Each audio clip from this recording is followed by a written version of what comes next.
Wow. Yeah, this side of the room is cold. Um, what's up, everybody? It's Thursday analysis stream.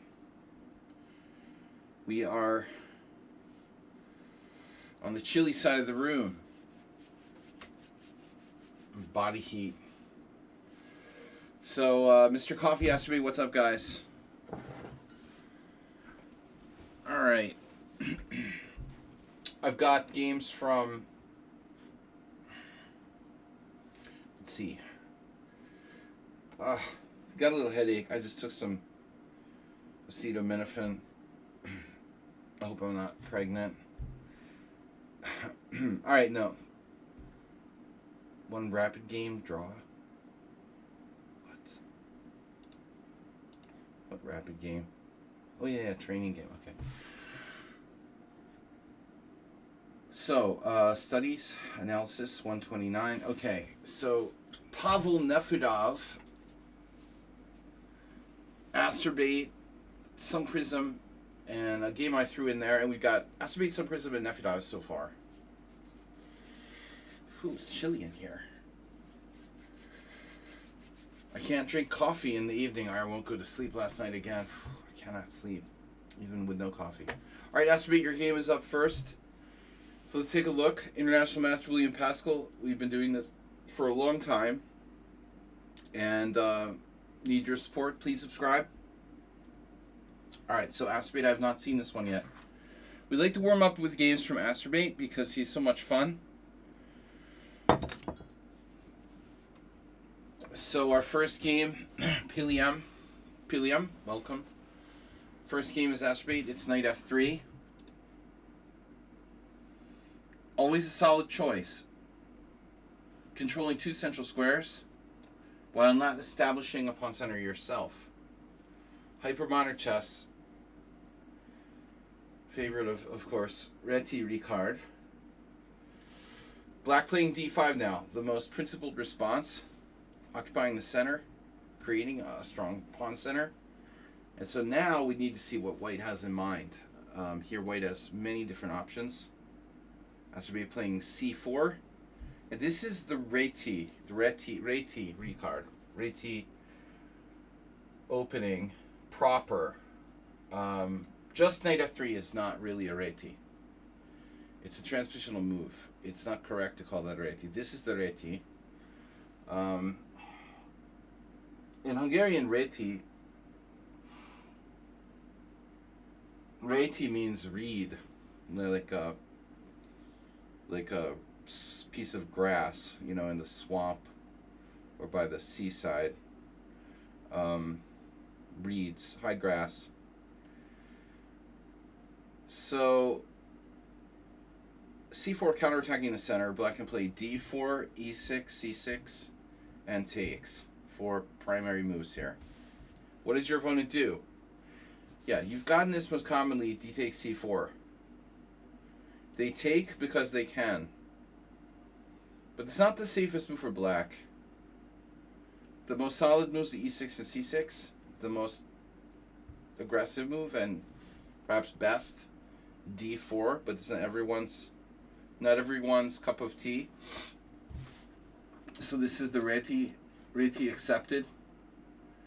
Now, as far as Asterbate goes, I've seen a lot of different moves here from you. E3, knight a3 so far.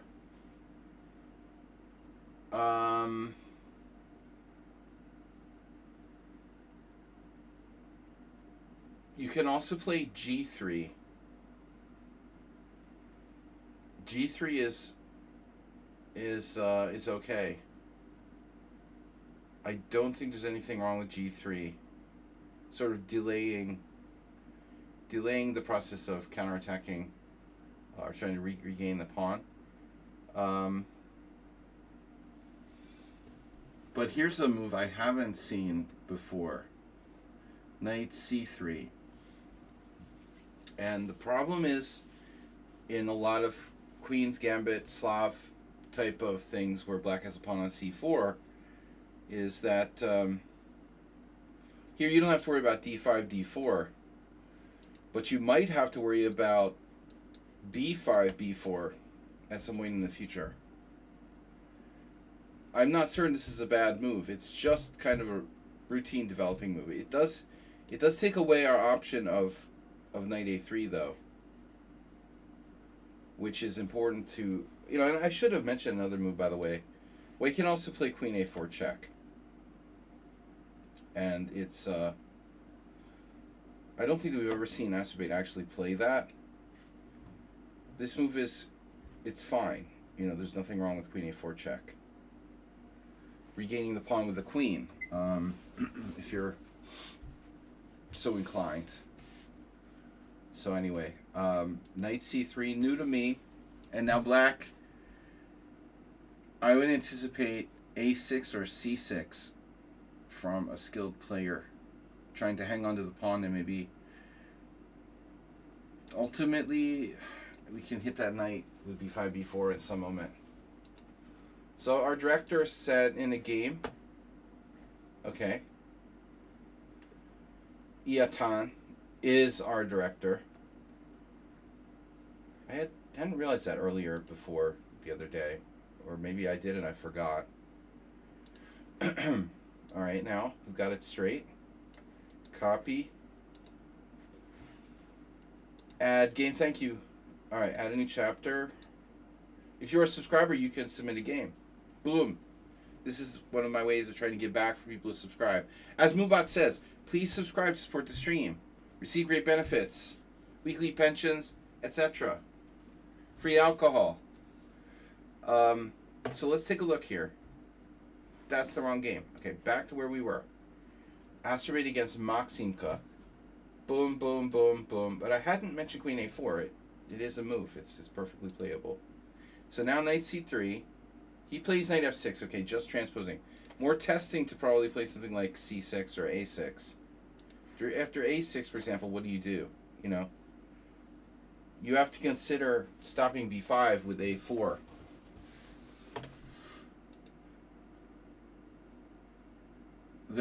There's also like tricky situations. Queen a4 check b5. Knight takes b5. It looks good.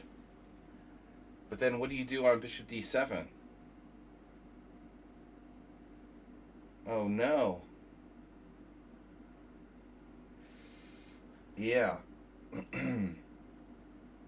That doesn't look good. So that's the way to test knight c3, I think. It's not clear you're going to get this pawn back. If you can't get the pawn back, you could be in trouble, especially with oncoming traffic like b5, b4. So you have to play like a4 if he plays a6. And if c6, similar question. But if c6, a4, I kind of like a5. You can try to get in there. Anyways, knight f6, not a testing move. e3, and now you're threatening to grab the pawn. So we either see, a6, c5, bishop e6, c6, whatever. We'll see what he does. That's not a good move. You know where that might be a good move? If, imagine, maybe you were to play e4.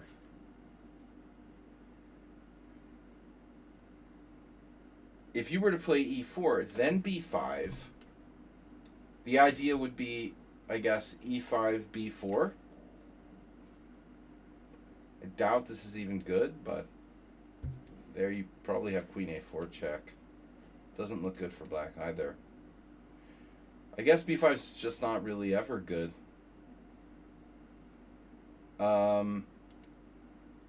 Yeah. Anyways. Anywho. Knight takes b5. And you got a free pawn. And now you're going to get back this pawn. So black just blew the whole, the whole position in one move. I mean, it's a total disaster. He should try a6. Or perhaps bishop e6. And we've seen you with some similar games. Oh, knight takes b5. And now a6. And now, just simply go back. Or even knight a3.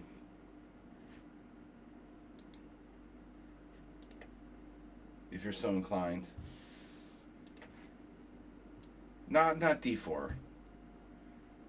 Your knights are redundant. Go to c3 or a3. You were fancy and played queen a4, and like I pointed out, it's the exact same thing happened. You are trapped by bishop d7, but it's not the same because you have bishop takes c4 now.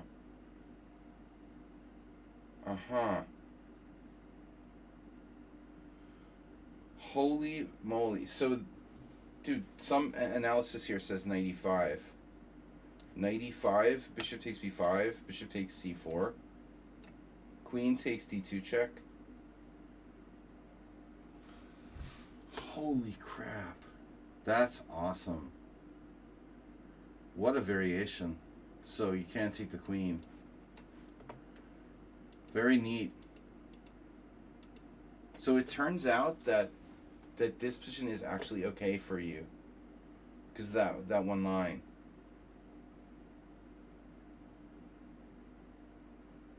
But, well, why is this so bad?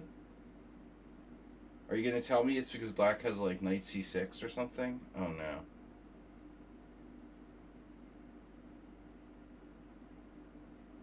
Okay. What about knight c6? Here. No, then you just retreat. Yeah, he breaks his own pin. Okay, so after bishop takes c4, the only move is e6. And now he's starting to get two pieces for the rook. But even that isn't necessarily game over, is it?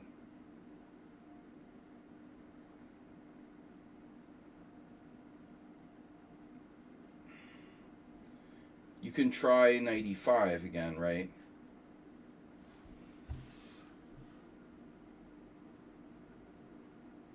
Pawn takes b5. Okay, so this is critical. Takes, and he takes your bishop. You're gonna lose the two pieces for the rook. That's the best you can do, probably, because you got carried away with queen a4. Okay, Pilium is also a subscriber now. You managed to survive. Good that you can make it. All right. Another player in the analysis stream. Copy. Learn. Study. My studies. Okay, here we go. I don't know, guys. I think I have some kind of weird, like, COVID or something. I'm not really sick, but I have this weird symptoms. I'm not feeling 100% right, so I may not be as entertaining as usual. Okay, add a new chapter.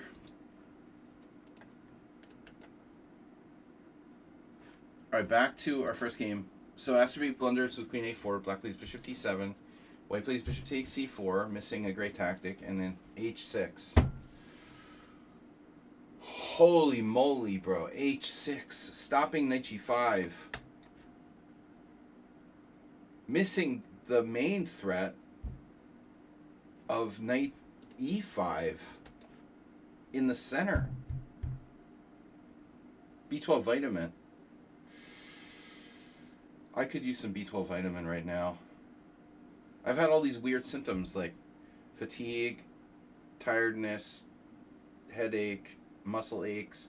But the one thing that I haven't had is supposed to be the main symptom of the COVID is sore throat. I've had no sore throat.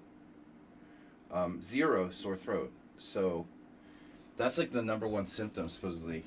I guess, maybe I have some immunity to sore throats or something. Alright, but it feels like I have something. I haven't been sick in a long time. So I guess I'm due to be sick or something. I have to play a tournament game on Sunday morning, so I'm trying to rest as much as I can. Bishop takes c4, h6, knight e5, now threatening mate in 1.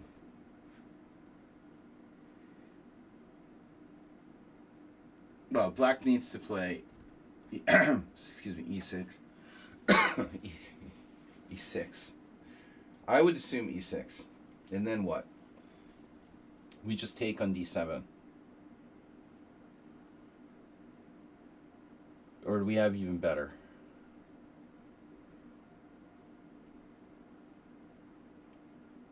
The computer prefers to play another move here. A very subtle one. But I mean, at the minimum, you can play knight takes d7. Queen takes d7 is good because of this. So black probably... If you take here, knight takes f6 check. Pawn takes f6. Queen takes a8. White is just up the exchange. So he has to play e6, knight takes d7, knight takes d7. And then you just move your knight, and you're just much better.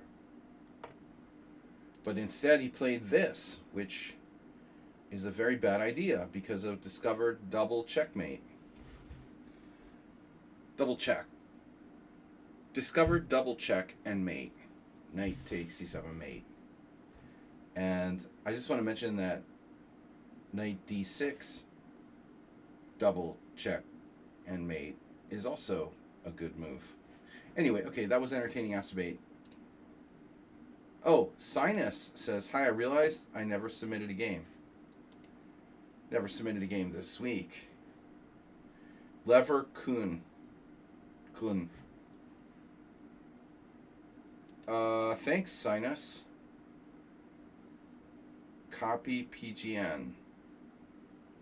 Chapter PGN. No, copy PGN. Learn, study, my studies. Be a subscriber. Mad NPC. Lysine. What is lysine? Alright. Add a new chapter. I was trying to think of Bleach, maybe. I'm not that sick, but I think I have something, since Monday. But whatever. Hopefully it's going to go away soon. You're a subscriber, Sinus. You are. Thank you guys for being subscribers. All of you guys. Astrobate, Sung Prism, Eaton, Pilium, and Sinus as well. So now we're going to move on to our second game, which is Sung Prism. Or maybe wait, we'll see if he's here. It's an amino acid. Oh shit. Amino acids, very good. But there's some amino acid that's in that's very good for you in general, isn't there? Well, they're pretty basic things, but you can take supplemental forms. There was another one. Alright, so this is Sung Prism. This is game 2. I don't know if Sung Prism is here. There was another amino acid I was recently reading about. Not lysine, something else, I think. It's in energy drinks like Red Bull. Some of them, not all of them.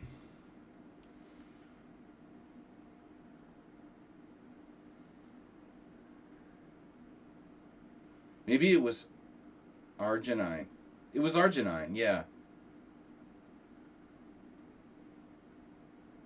Oh, I tried Palinka, and last night I tried Palinka and Unicum. But not as a prophylaxis, Nefidov. That's the problem. I didn't start drinking the Palinka and Unicum till after I got the COVID or whatever it is. I have COVID without sore throat, I guess. Just feel weird. It's not too serious. It just... I know there's something not right, enough to know that something's not right since Monday.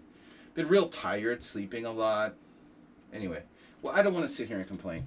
Just it's okay. I haven't been sick in a long time. Like all last year, I was almost not sick.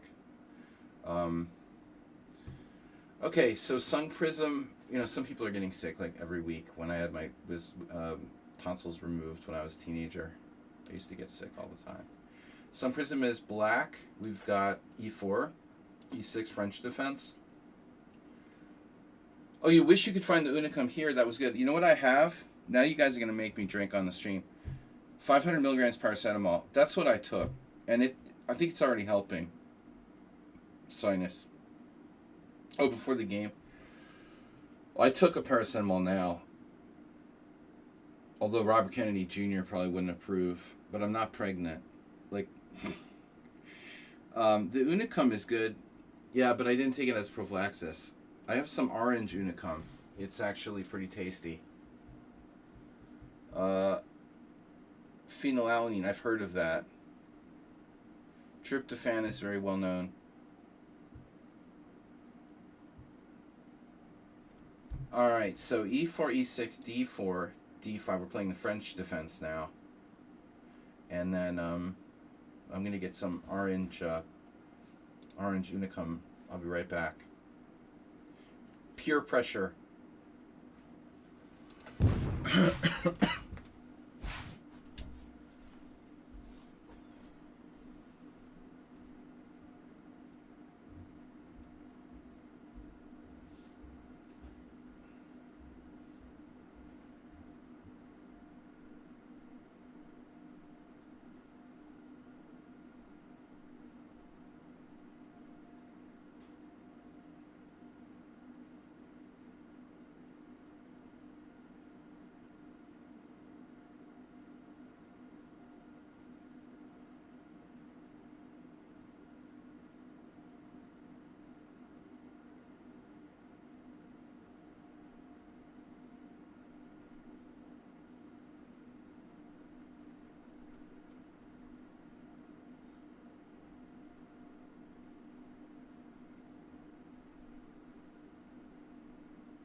Medicine.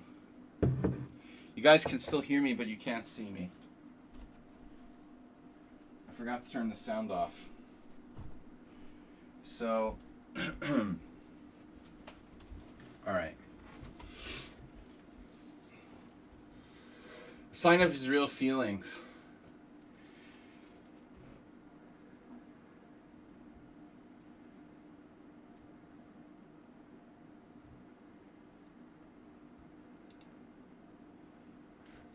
Okay, you don't want to see me anyway. So, yeah. Even has a little medicinal cross on it. So, you know this is medicine. If it has the cross on it, it's safe. It's like the little dogs that bring you, you know, the barrel in the ski slopes in Switzerland or whatever. A brandy. In case you're like dying in a snowstorm. Medicine. This is not alcohol, it's medicine. Alright, so some prism is here. Okay.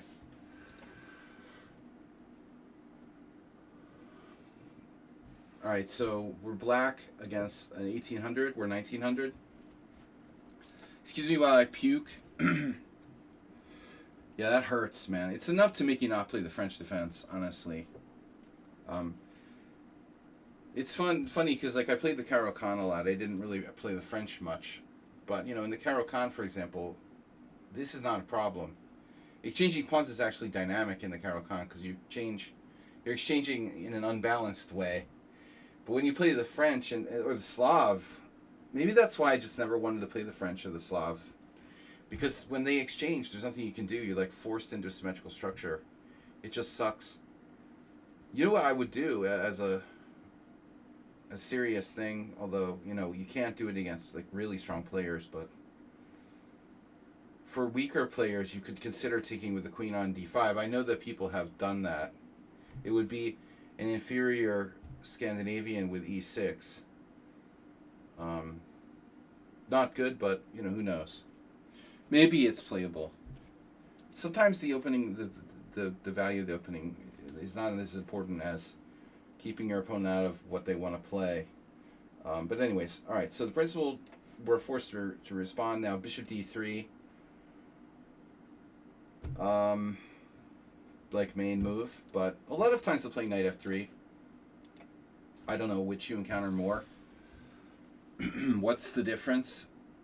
I mean, I guess bishop d3 is like traditional exchange variation move. Knight f3 is more like a Petrov with d3, and then there's c4, which most people don't play because it's completely other. This is an aggressive move. I know one guy, Ohodnik from Ukraine, who he lives in France, but Ohodnik wrote a book on this, actually, this Godiva variation. He's played it a lot, I guess, but that you're not going to see here. It's a player they're playing boring stuff, bishop d3, and now if you could play for c5, you can dynamize the position. But can you get away with being like you're white with the black pieces? That's hard to do. I don't know how justified c5 is right away. I think it's a move.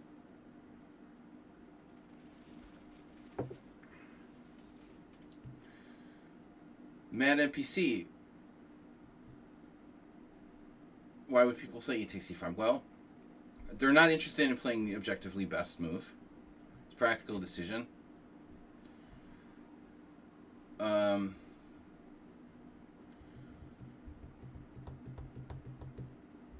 There's people who like symmetrical structures. They feel like they can maybe, like Jesse Cry used to play the exchange Slav with white, which sickened me, but a really strategic player might be able to sort of plan quite deeply into those symmetrical structures, how they're going to set up their pieces and whatnot, because there isn't a lot of dynamics with the pawns.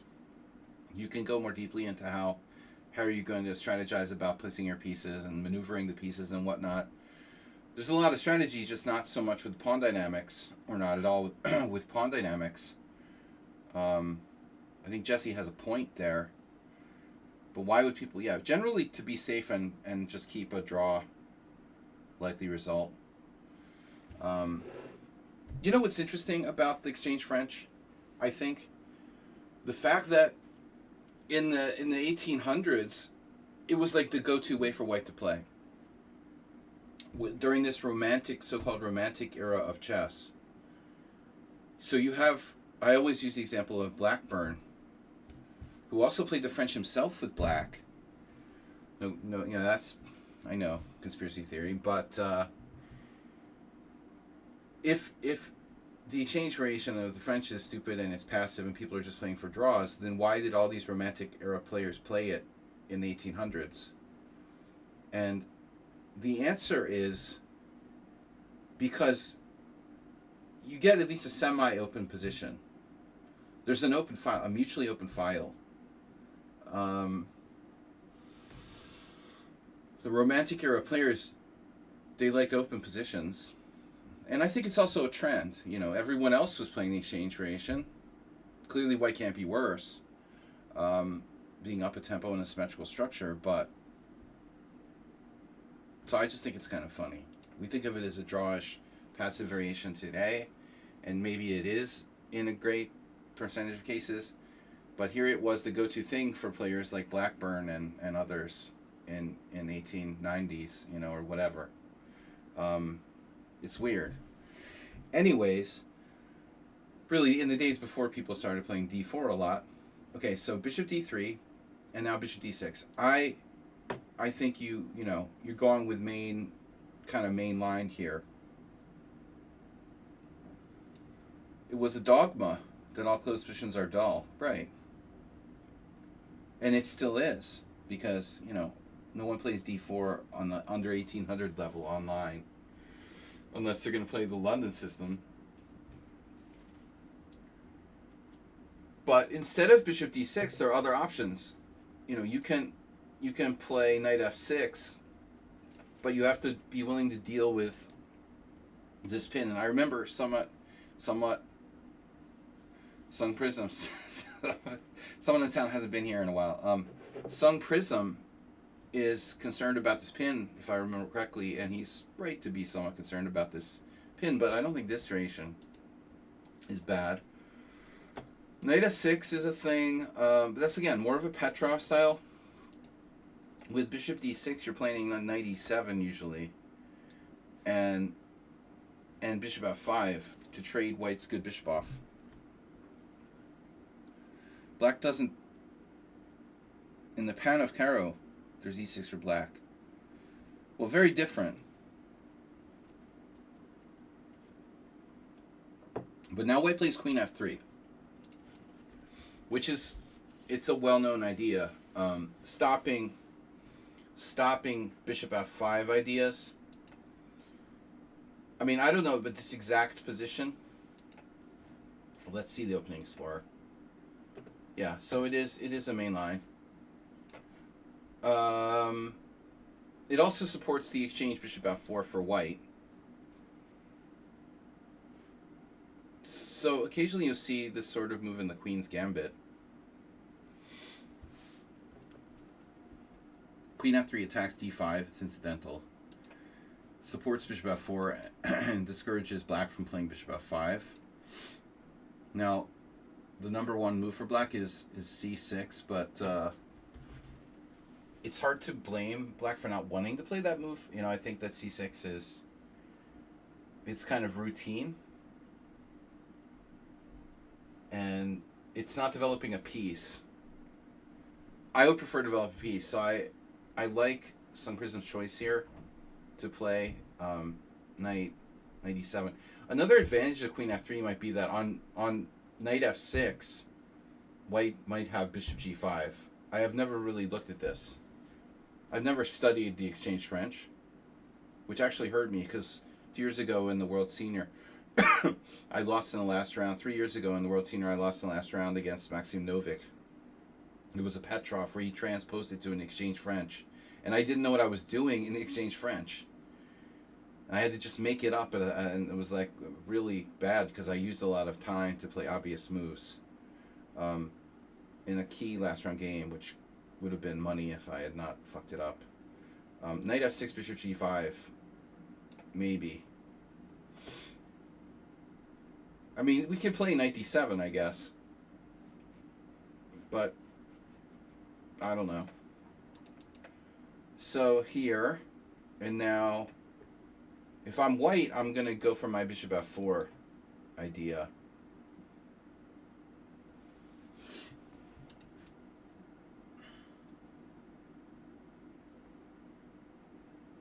But this move is fine. I mean, white is developing. Knight e2.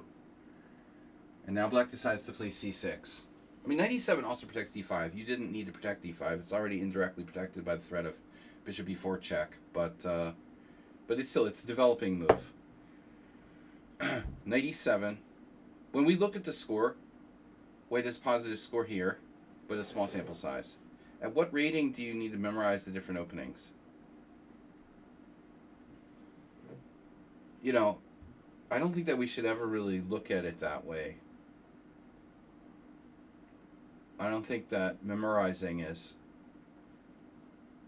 ever truly the way to think about it.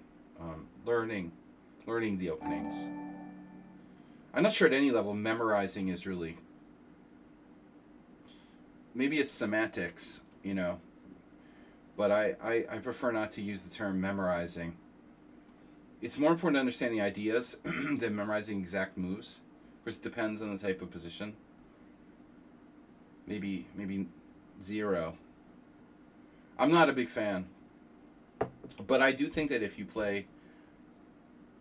you're an advanced player who plays extremely theoretical positions, you're going to be forced to quote unquote memorize some pretty extremely long variations.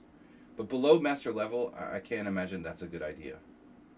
For memorizing openings, I just don't think like it's really important until you get close to the master level. At least 2,000. You know, let's say 2,000. It's overrated. Big time. Now c6. I don't know. White's going to castle which side? Still not defined. Bishop g4.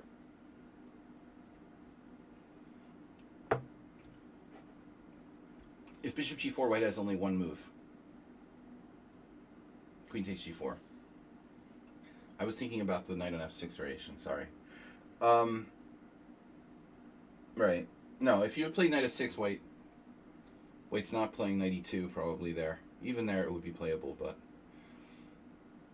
Do you want to commit to castling kingside?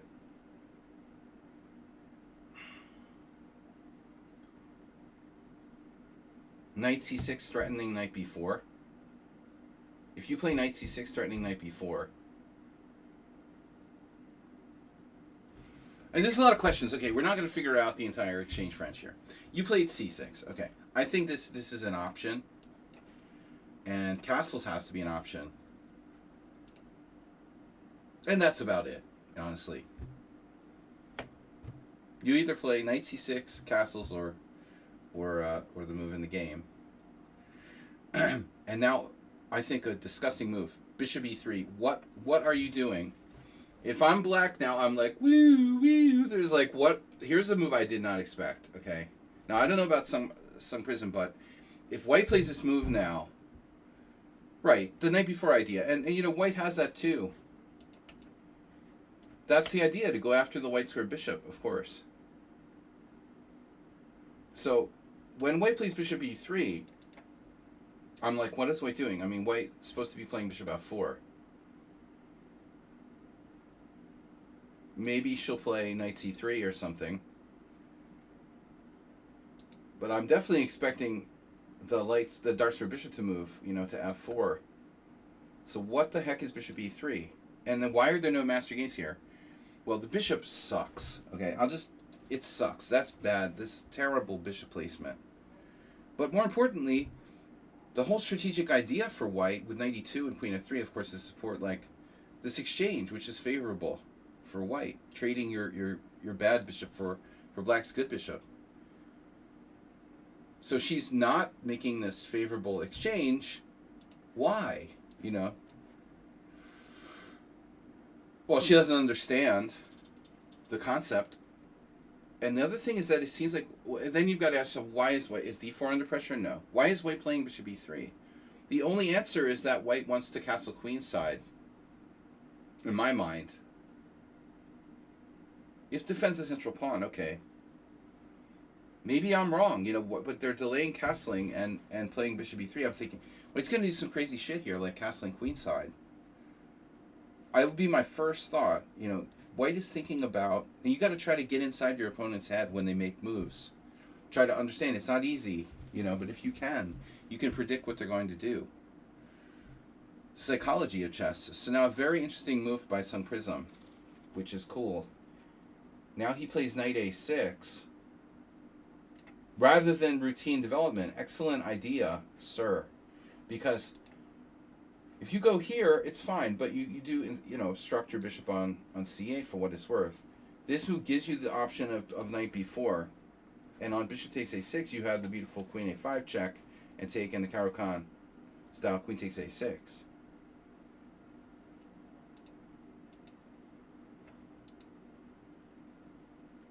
So I like this idea. White plays c3. The other option for white, of course, is to play a3. And I don't know, you know, which is better. One might argue that c3 is more natural. And I think after that, now, castling queenside becomes another pawn move on the queenside. I'm not afraid of white castling queenside. I'm just saying she might. So now Sun Prism, like, does what she did. I'll have what you're having. I'll have what he's having. Bishop e6. Not two wrongs don't make a right. Some people think that two wrongs make a right, but I'm not sure that two wrongs add up to a right. Plus, isn't white conceivably threatening bishop takes a6 to smash your pawns here? I feel like this is kind of a no-brainer. I mean, you have to consider the ugly-looking queen b6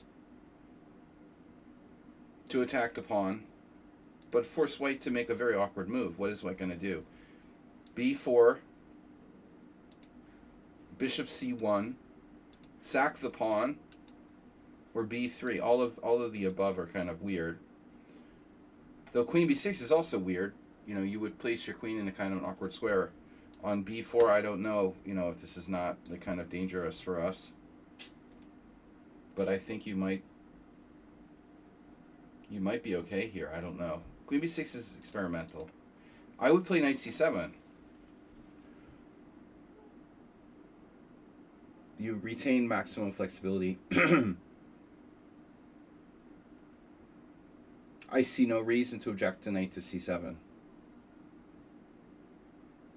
Your bishop on c8 it's fine. It's developed from its original square. So this move I'm not a fan of. Now, maybe Sun Prism has some kind of plan, you know, I don't know. Maybe he has a plan of doing something like queen d7, bishop f5. Not a bad idea. Hey, chess family, what's up? Go ICE. ICE Allentown. What's up? WJ Loof, nice to see you. What's think she's castles long? So a6 wouldn't be bad for me. I'm not convinced she's castling long after c3. You know, honestly, if I was white and you played knight a6 and I wanted to castle long, what would I do?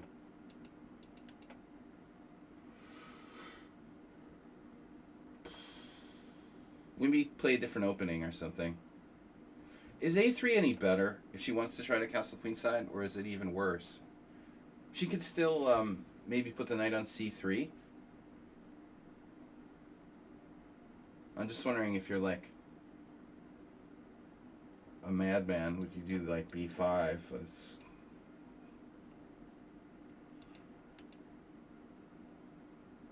c3 look at it this way, you know, c3 weakens 2 squares. Seriously. c3 weakens 2 squares. And a3 only weakens 1. Allentown evicted ICE for non-payment of rent. Nice. You guys just aren't politically important enough.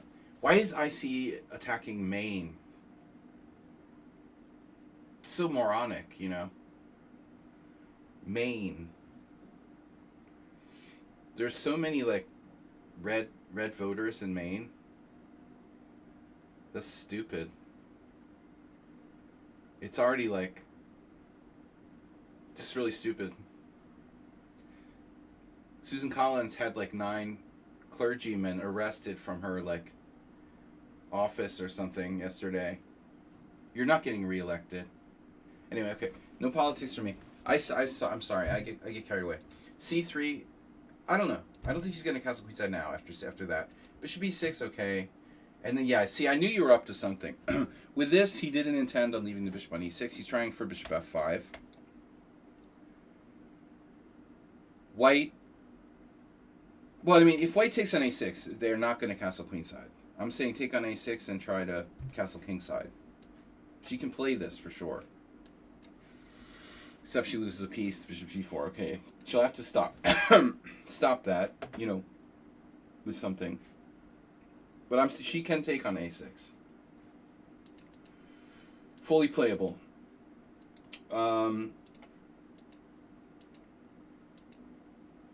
h3, not a bad move. Bishop f5. And now bishop f4. Now she figured out. So she lost the whole tempo figuring that out. Okay, so it's like totally equal now. Apparently. Bishop takes d3, queen d3, knight c7. Interesting move. Not bringing white's knight to f4. I don't know if that's good or bad. You're gonna have to talk to like Zlatko Ilinčić to figure out how to win this, because it looks like one of these like Petros he was getting. He would beat like he would win those Nimzovich Petros or d3 Petros, you know. It's like, how do you win? Just push all your queenside stuff up, you know, randomly and try to create something. Knight c7, okay, knight f3. Now she's got e5, but you've got f6. At this point, I'm like, why isn't still white hasn't castled yet? White should definitely castle. If I'm white here, 100% of the time I castle kingside. Százalik, in Hungarian. Especially against a higher rated player. What other move is there? You're going to castle queenside now after playing c3, d4, and trading your good bishop off? No. It's playable, but it's kind of stupid. You should just castle kingside. Why are you not castling here? Are you afraid black's going to castle queenside? Ooh. So this is kind of stupid because you could just play f6 and hold that e5 square forever. You could so easily keep her out of e5. It makes knight f3 look kind of dumb, in my opinion. So she should castle. But you decided to trade now. I don't know why. I don't know why. I just work here. Okay, I mean, knight e5 is an issue. But it's not really scary. If you castle... Okay, wait, that's knight g5. That's... Still, you have to play knight g6. Maybe castling isn't optimal for you. Even f6 is fine, though. I don't think of f6 as a weakening here that badly, It's more worthwhile than it is a weakness. But you're running into very big danger of a draw. Bishop takes f4, knight takes f4. This is very drawish now after knight e6. And I mean, white needs to get their brain examined here. Because I'm shocked that white could be 1800 and play the following. This is really dangerous and kind of insane. But we might call it courageous and creative as well. It's not going to matter if she can trade queens, but how could she force a trade of queens? I don't see that happening. Although white's play is really inconsistent, Queen h6 check, you have to play queen e3, obviously. King c2, and this is just mental. And I think you gotta seriously consider castling kingside. But this is gonna be based on calculation. You have to calculate a lot here. I'm playing castles kingside. Realistically, I'm probably being irrational. I think that I'm gonna take it back. Maybe you just have to accept that this is like a draw. And you can try to outplay white in the end game. What I'm concerned about is h4, to be honest with you. If you try to castle kingside, then h4. Our counterplay on the queen side is not forthcoming. I don't think you've really made any mistakes. I expected white to play queen e3, but after king c2, I would advocate for something like queen g6 anyway. Maybe just play queen g6 anyway. If she goes to the open file, you play f6. And if she does something like here, we play king d7. If she doubles rooks, we meet that somehow.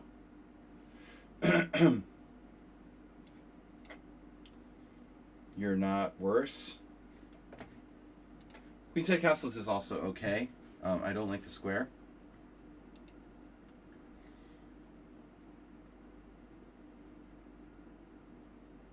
You're you're at this point, this is where you're drifting at this point. We are drifting. So I think that was the dangerous moment. Deceptively, look, this deceptive position, even f6, I think. is fine. You having, you know, queen g6 in your back pocket whenever you want it. You could trade queens. The important thing is that the central square, the outpost square, white can't access e5. In a position with a mutually open file, white has no breaks or attack. I would rather be black because white's a little bit more extended. But yeah, castle queenside lets her get e5 and maybe some knight f7 threats. It's hard to play f6 after this, but this move is actually good because what do? Knight g6 is bad. Queen f6 is awkward. Queen g6 is impossible. This is crazy. Now you actually have problems. Can you play queen d6 back?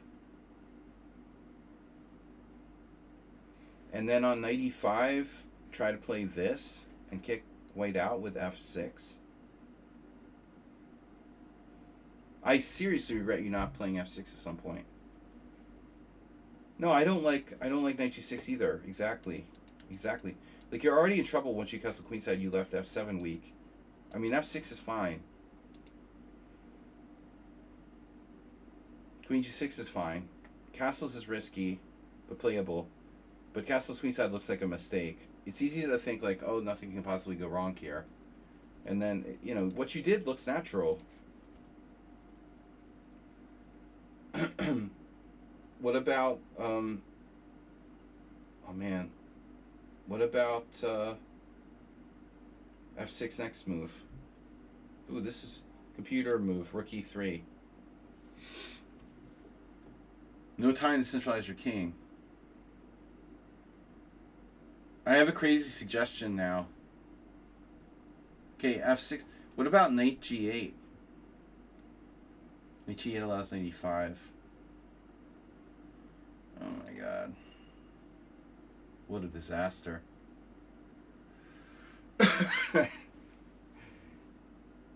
But how does f6 work? You use the king. Use the king. She can triple. Triple eyes. King d7. Queen e2. Queen g6 check. King c1. Queen f7. Is that the point? You have like knight c8. She has something or she doesn't, you know?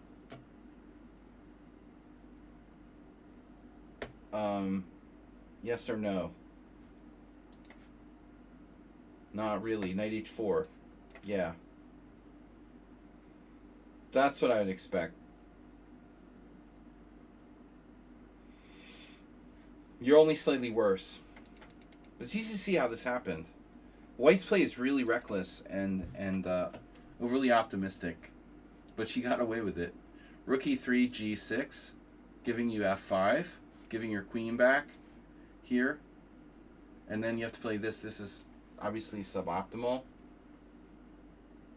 Queen e2. It's a miracle if you didn't lose this game. Oh my god. And then g4. Suddenly she looks like a genius. So rook c7. Our counterplay is lining up now nicely. Wow, what a disaster. So computer wants to play a4. That's not happening. So I guess white should be expected to play maybe like knight e5. Pop this back here. But you can kick her out. And there's this piece coming in there. This is weak. These sort of things. Can you imagine how many moves you would lose to a computer here? But then when he's playing a4, the engine suggestion now. Queen d2. So white had trouble finding a way to execute. Rook d7, that's wonderful. Oh my god. She's going to do the queen e1. Nothing constructive really occurred there. It's just aesthetic. King d7. Rook e7 would sacrifice a pawn with check. You're completely lost. This is objectively a better try. The computer valuation not always the right idea. you know, even if this wasn't objectively best, it was a heroic effort. Rook e5, pawn e5, rook e6, queen f3.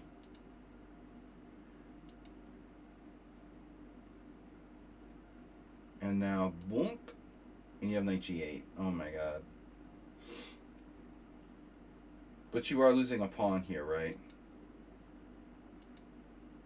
No, you're not. You have queen f5 check. Oh, wow.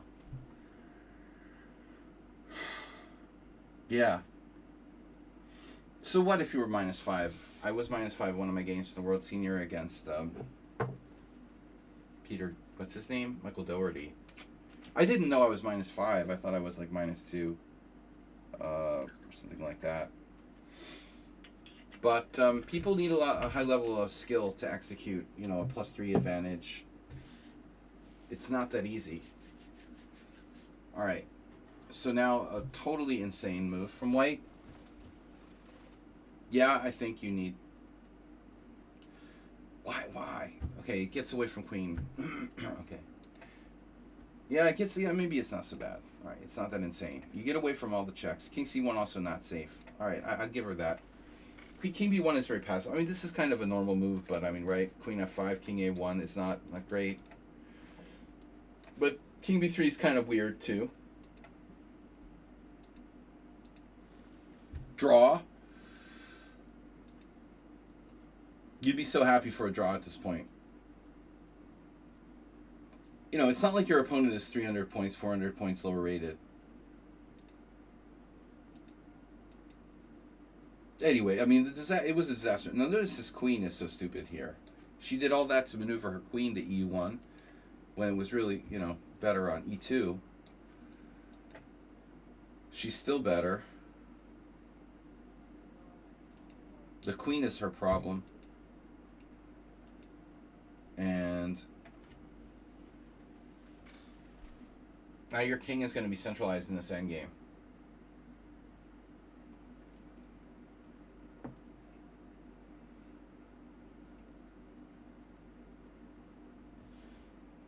She was patient, but became impatient now. I don't know, though. As big as your advantage might be, it's not so easy for white to make progress here. So rook takes rook first.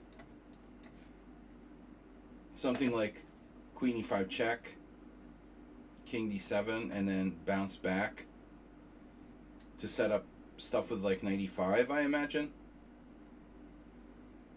White has obviously no losing chances objectively. She can finally play like f3.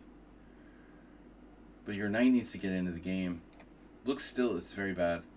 So queen e5, you're like, oh, sigh of relief. Queen e5? Which way is white taking? With the knight? Your knight is horrible.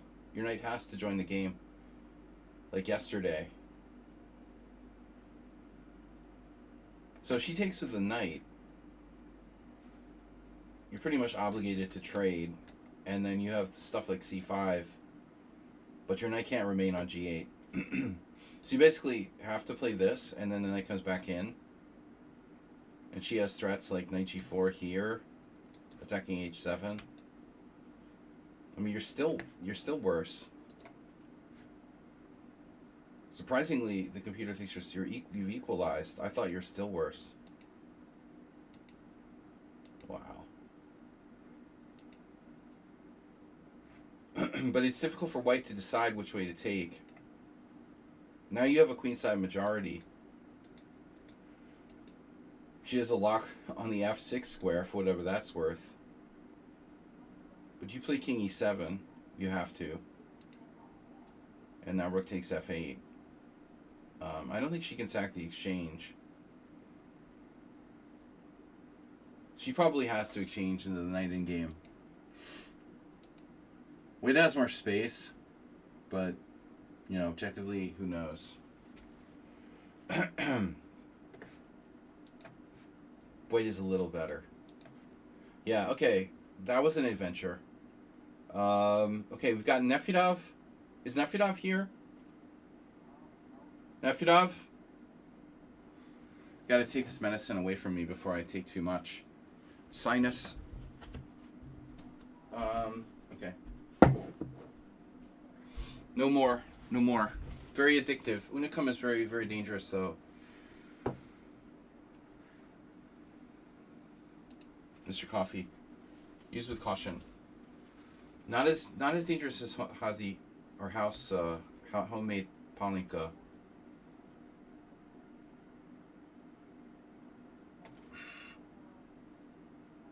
That game was weird. Very weird. Honestly, like White, I couldn't decide if they were trying to play for a draw, play for a win. All right, so we're Nefedov. He's not here, but I don't care. Maybe we could wait for Nefedov. All right, if Nefedov's not here, we will wait. I'll do Eton and the others. So this is Eton against a 2230 Rapid. Oh, you're here. You're here. Okay, we'll do Nefedov. He's here. Okay. Well, make your presence known, man. You should do an announcement when you arrive. Nefedov is here now. Nefedov. So, all right. Nefedov. These are BCF ratings. Oh, I just realized something. Right. The last game, Sun Prism, those are also ECF ratings, right? ECF, BCF, whatever. That's also ECF, which is probably around the same as FIDE. Okay. This is ECF. Nefedov black against Mr. Staples. Knight C3. Ah. That's a very good anti-Nefedov move. But Nefedov will find a way. So, I don't have many games of Nefedov. I imagine he's probably played C5. But if he plays C5 directly, he would walk right into a closed Sicilian. So maybe D5 Nefedov. What have you played against here? Me. Yoda would ask, Nefedov, what have you played here against me played? I don't play Knight C3 too often, so I probably have like 1 or 2 games where I've ever played Knight C3 against Nefedov. I had a game in the World Senior where I messed with this guy by playing Knight F3, D5, Knight C3, because he had this like really annoying repertoire, and it came to me like a brainstorm. I had figured out that if I played Knight F3, D5, Knight C3, I took him out of like all of his openings. I played like the Accelerated Dragon or something. I was like, oh. So that's another option. You can still get into a Scotch. Knight F3. Knight F3, Knight C6, E4, E5. Knight F3, Knight C6, E4, E5, D4, 4 knights, Scotch. So it was E4, and it was E5. And now the question is,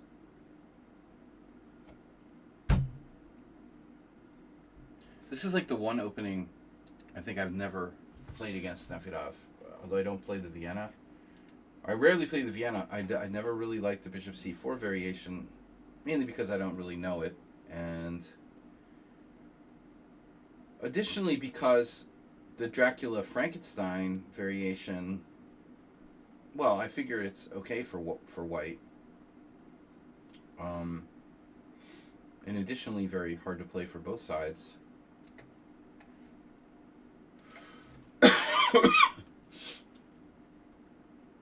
The Nefedov has his repertoire. He's very serious about his preparation, and he has his repertoire. But I don't know, you know. I don't know. I don't know. I mean, this is the most famous variation, of course. Queen H5. Wasn't it played in Alekhine versus Uwe?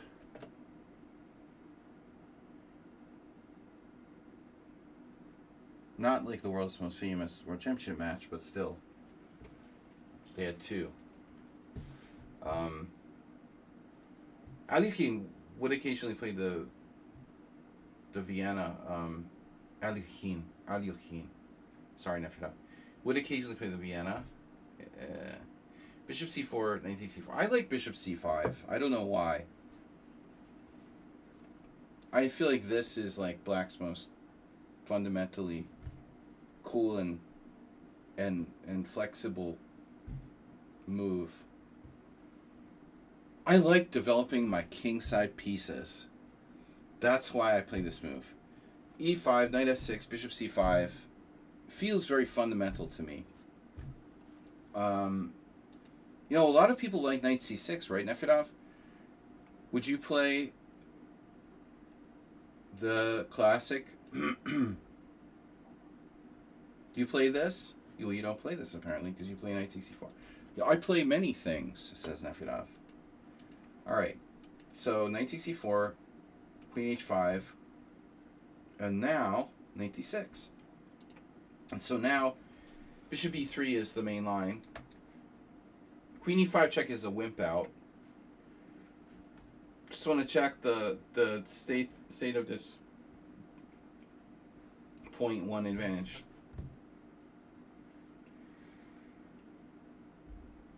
0.1 advantage. Very safe variation for white. Dubov had history game recently in this line. With what color?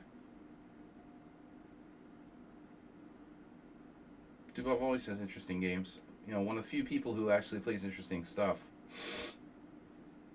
But with the chicken variation,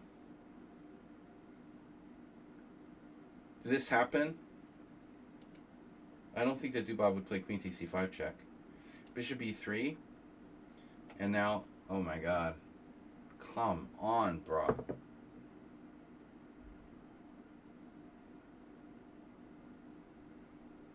So you know the main line, right? I mean, the main line is like extremely famous.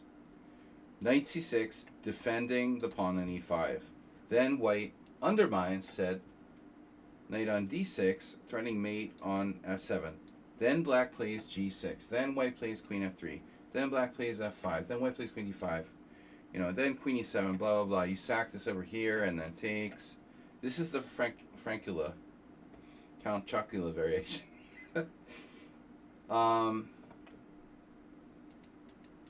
And obviously that should not be played unless the players are well prepared.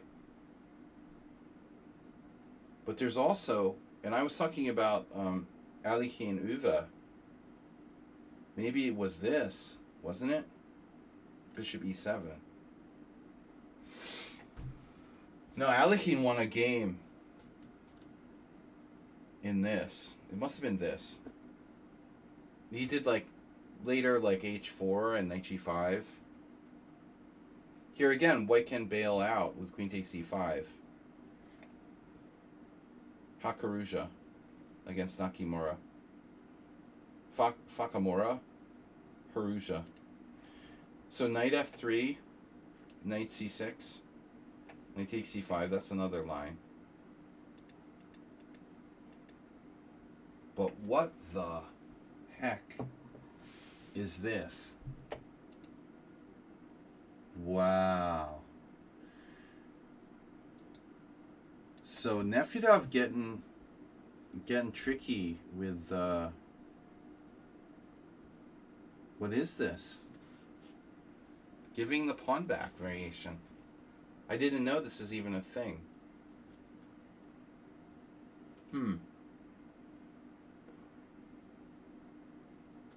There was a what?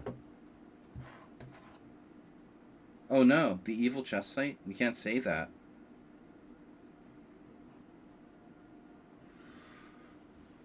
Kamer is seems good, but I mean, you know, he's kind of like, has he ever really like won a major tournament? I mean, he seems to be like a little bit overranked. He lost some really sick game against Van Forest the other day, no? Where he did knight g8 in a strange position on developing his knight or something.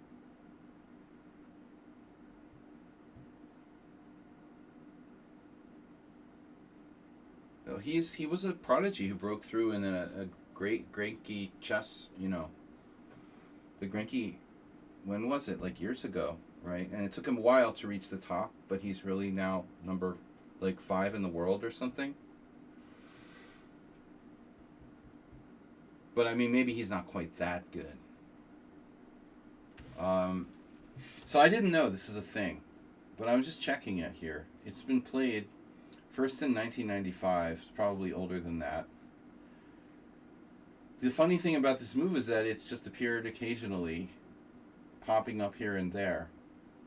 Wonder, where Nefedov came up with it, or if it was just over-the-board inspiration. But most notably, it was played by Wesley So in 2019. Which is hard to believe that's like some accident, but who knows. Even these guys are human, and they play random stuff sometimes. It's entirely possible that Wesley just threw this out there in one particular game. I don't know, Wesley. Queen takes c5 check. Okay, it looks safe. You're trading queens. You have a little bit of weaknesses in your position. You're taking with the bishop, I assume. And then you're playing bishop d8. The problem is that g6 is not really helping us. So white doesn't play... wow, white does not play knight d5 here. The obvious move is knight d5. Black will play bishop d8. And then the question is, can white do anything about it? If knight d5, bishop d8, I mean, these squares are weak. But can you do anything about it? So actually won this position with black. That's like Caruana winning on the black side of the Petrov. Another guy, Bergins, was a German player, won in a game. So black has 2.5 out of 3. Nefedov was the first one to lose. Well, no, we don't know if there's other games. Well, he didn't lose because of the opening. But it looks like knight d5 here and now d4. This is kind of slow. So knight f3, white has a good score. But meaningless games. I mean, a Renegade from 2001 and then Ferenc Gombots Jr. losing with black against the 2200. Yeah, knight f3 looks pretty good. Black is definitely worse. That bishop on b3 is difficult to deal with. Knight f3 looks like a good move, man. I wouldn't repeat this. I don't know how we're going to set up. You're going to castle. d4. I don't understand c6 that much. You could play rook e8. This doesn't look fun for black, and it's definitely not really Nefedov's style. Maybe that's the biggest problem with this position, it's not Nefedov's style. Queen e7, bishop e7. If you take back g6 to g7, I think you're fine. d4, castles. So d4 is a novelty. Now bishop f4. But d4 looks a little bit weak. You can attack it. I would expect knight c6.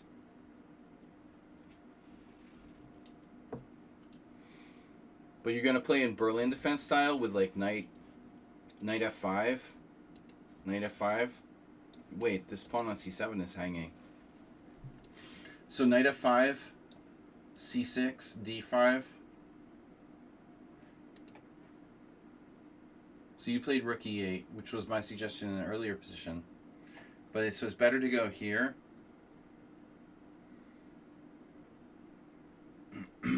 See, white, like in the Berlin, white can always do this and mess with you. You not let you execute that structural change you want to make by just playing d5 at the last second. It looks like white's always going to be better. There's not a lot you can do about it. It's not a great variation. It's interesting, the Artemiev against So from 7 years ago. It looks like Artemiev he didn't know that this is the way to go. Probably just knight f3. There's no reason to play knight d5 necessarily. Tempting. Probably rapid or blitz. d4, castles, bishop f4, and looks very good for white. Castles queenside. Easy to play. Now, if you were white, you would like crush me here in a simul.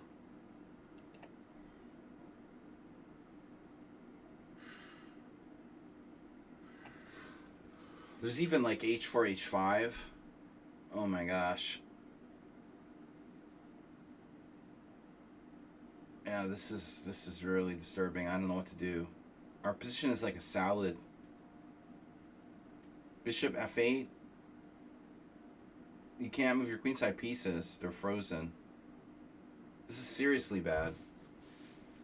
Knight f5, and I'm wondering about even like g4. I guess there you have knight h4. But you're so hurting in development here. Even with the queens off, it doesn't matter that much. You know, it looks like you're losing to a computer. Computer kill you here. Computer win like 105 out of 100 games with white's position. Can Nefedov hold him off? The queenside pieces are just in like a cryo freeze. Still removing the same pieces again. And I don't feel like Nefedov has even done anything clearly wrong. It's just that he still hasn't been able to move any of his pieces. He's sorting things out. g4 is dangerous. Here, oops, the e-file. Man, this is a massacre. God, I think we're just lost.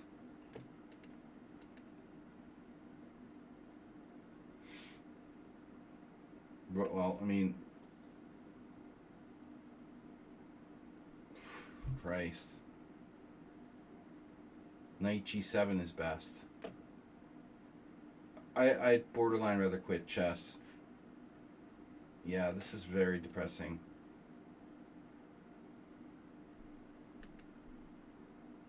Okay. So now you just need like 2 moves to get out. b6 and bishop b7. Or b5, bishop b7. g4 is still in the works.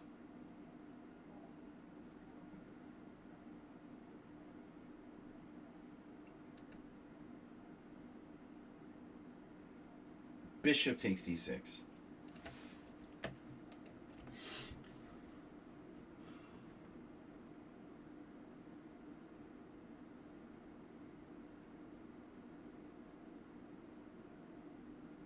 Why does white?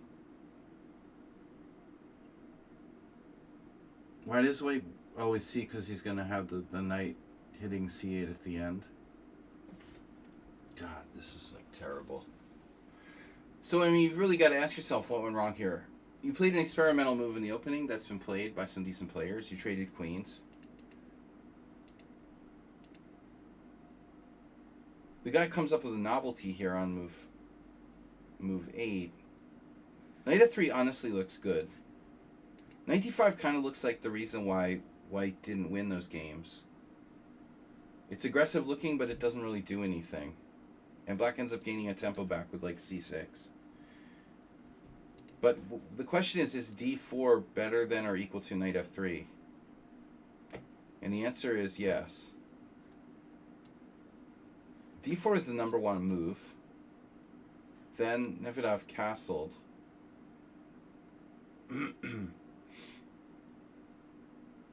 The computer recommends knight c6. I like knight c6.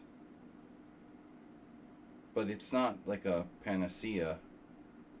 This transposes. Notice, oh, Ivich versus Stoyanov. Knight f3. 2 games. White won both.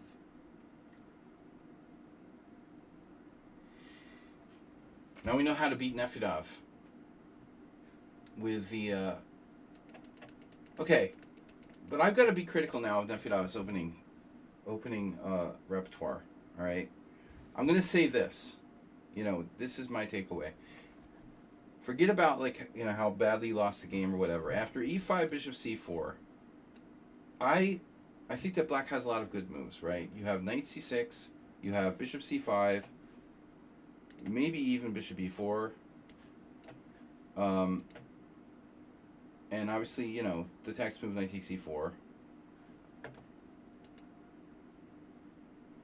This is an aggressive move, which allows white this chance to sack, to give us this rook sack crazy line.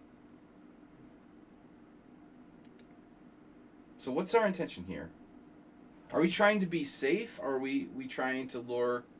We're trying to play some wild position, because I'm not really sure like which one it is. Is this a safe variation or is this a risky variation? I'm not sure I understand. Like I don't know. To go knight c4, it's an aggressive move, but is the point to like equalize after knight c4, d5, bishop d3? Or are we trying to lure white into a very dangerous type of position? There's an Ivic game. He's a schoolmate of yours. But Ivic is Croatian, right?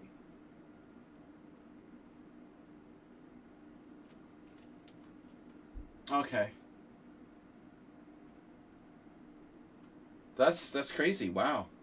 I never met him, but I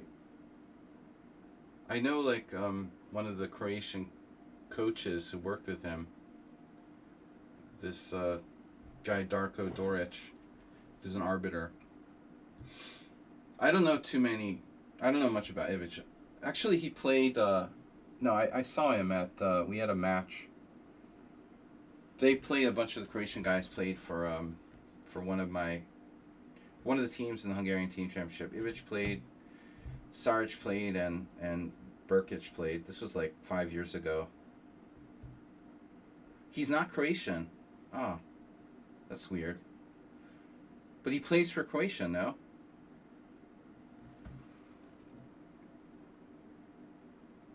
Are you serious? He's Russian. Oh, I'm sorry, he's Russian.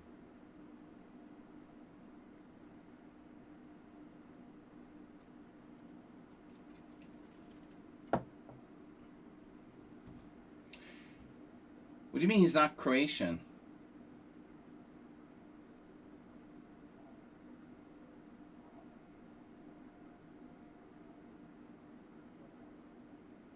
You gotta be...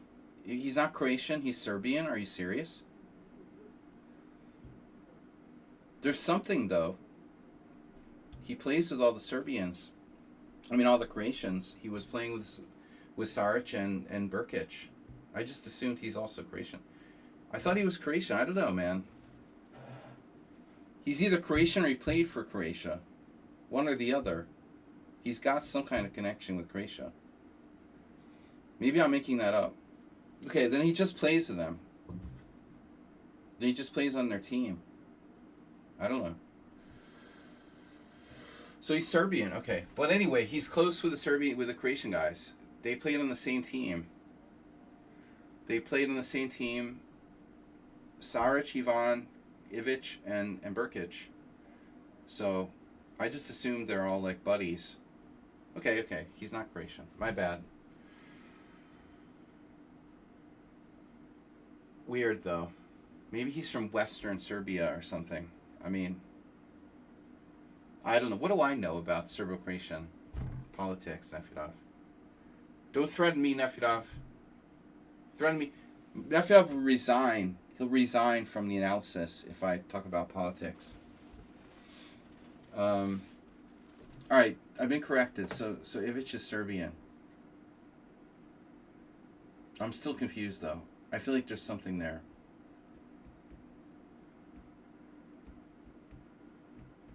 Some connection to Croatia that I don't fully understand. Alright, so knight takes e4. Why is Nefedov playing this, though?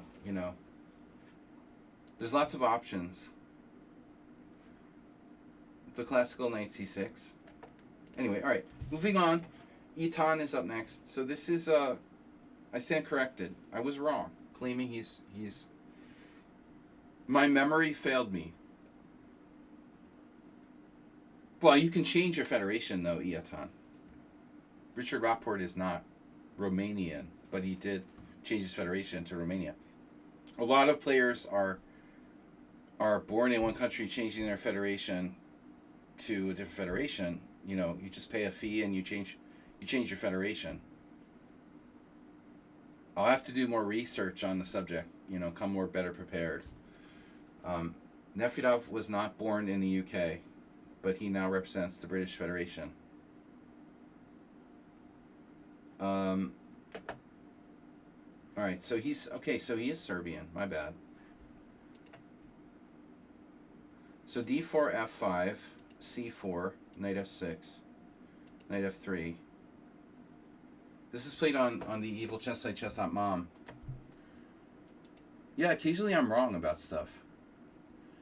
Especially about people that I'm old enough to be their dad. So, knight f3, e6. Yeah.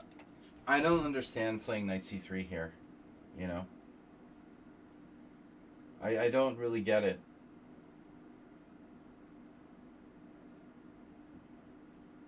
I mean, your options include g3,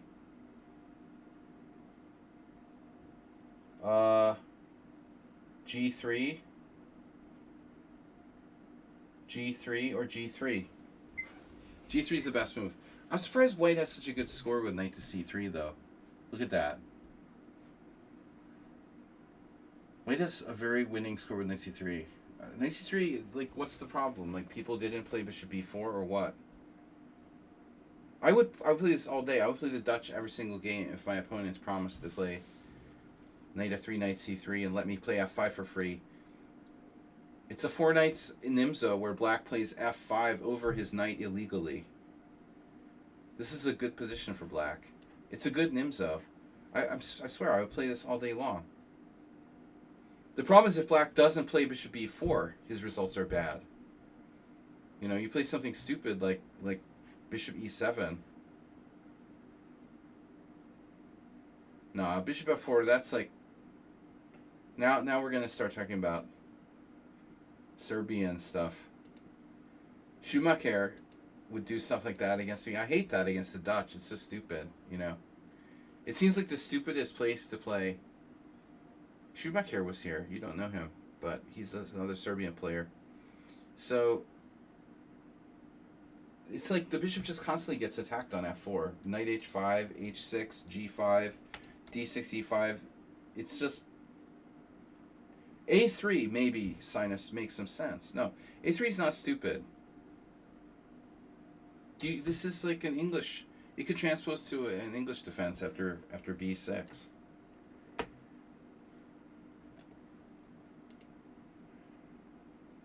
No, a3 is not so stupid, although...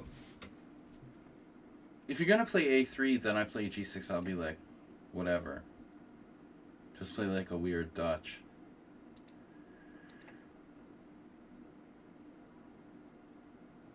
I just don't really think that White has any other options. Like, you almost have to play g3. The only other setup that might be logical is e3. And that's really just a Queen's Indian. So I hate this. Okay. Black has to play bishop e4. This is like forced, bro. Look at the score. Look at that. Black is doing fine against White with bishop e4, but no other moves are okay. This is ridiculous. Okay, c6. He wants to play the stone wall. I think like you could even play d5 probably, you know. Cracky crab. Yeah, now your bishop f4 is more justified. Oh, c6 is gross. So black really wants to play the stone wall. And you know, the old myth was that knight c3 against the stone wall is bad. And that's not even true, it turns out. After all these years, Petrosian's been dead for like 35 years. and it even more. I don't know now, 40 years, and it turns out like he could have played knight c3. He always played like knight d2 against the stone wall. Maybe black plays like d6 type of stuff. Although white's threatening queen c2 and e4. I would think this is a very good move. Ivan Farago, 1990. Not a guy you want to face on the black side of this.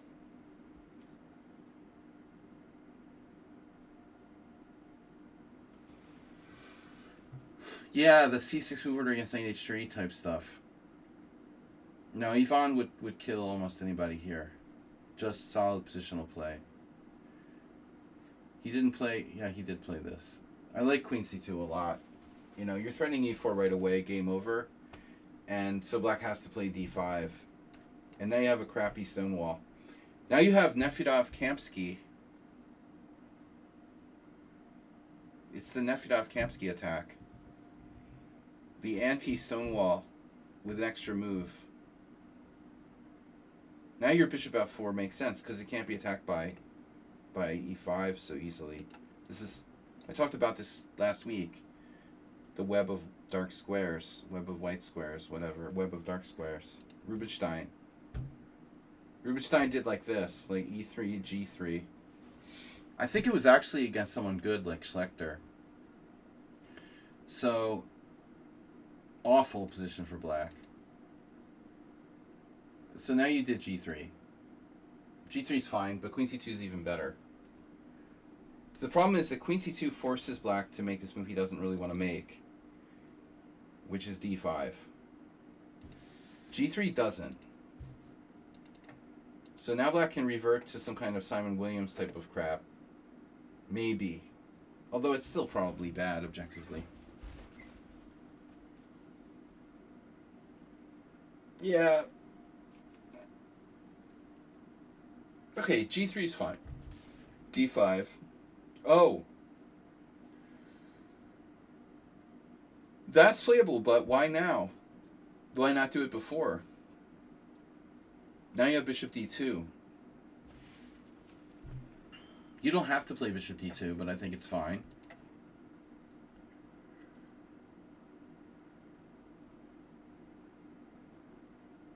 I don't know. I lean toward bishop d2.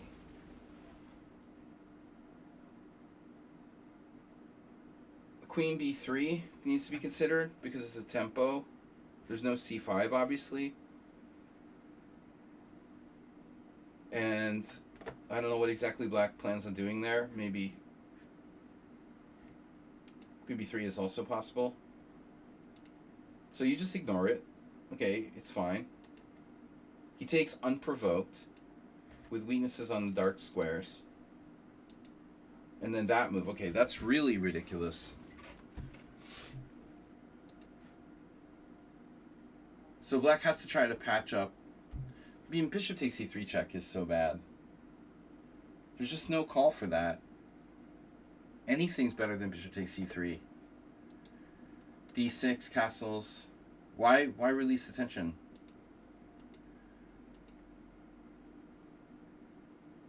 You should just not defend the pawn. So castle, I guess. The only question is, like, if queen a5, what do we do?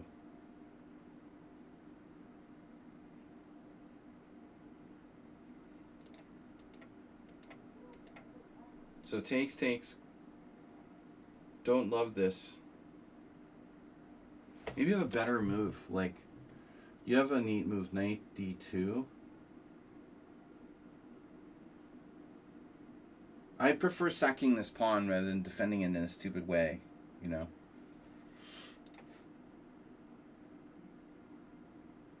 Yeah, even knight d2. The computer thinks everything is good for white. So, I mean, the first thing is if here, knight takes pawn, queen there, you know, he's got to play that.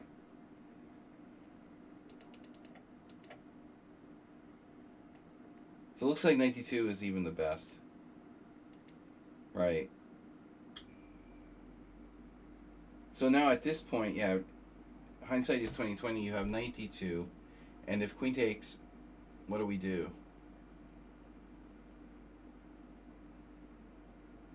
Do you have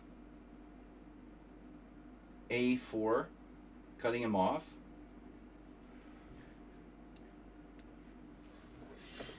Or you trap his queen or something?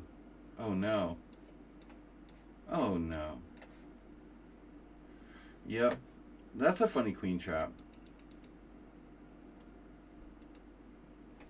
Okay, so what happened here? Black played queen a5, you castled, and then he took the pawn. Oh no, speaking of Croatian grandmasters, I'm just kidding. Now, Indic I know is Serbian. There was never any confusion in my mind. Now that I think about it, like, I think I realized that originally that Ivic was Serbian, but again, because he was hanging out with Croatian guys, I just kind of like changed it in my mind. So Indic has a game. He's a very interesting player. He's had some good results.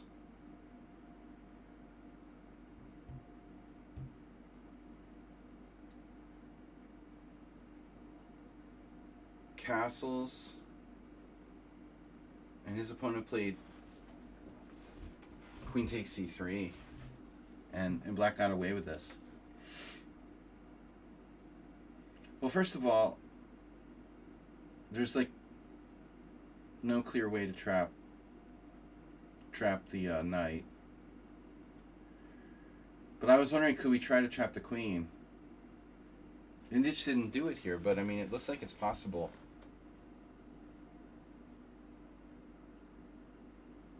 But like no obvious way. Like queen b3, queen a1, bishop e2, something like that. That doesn't avoid training queens, by the way. You know, this is like a big fat tempo. Another, probably the only way though. Here black would have like a million moves, but I imagine white has very good compensation. White's better. Not surprised. But it's interesting that Indic traded, and I'm not sure if he should trade or not. Let's see. Queen b3 is the second best move. So what he did is fine. But he played bishop b2. Crazy. So obviously rook e1, very natural. Indic played bishop b2. Iatan improved on Indic over the board game with a natural rook e1. And now black plays d5, which, turning off the engine for a minute just to talk about the position.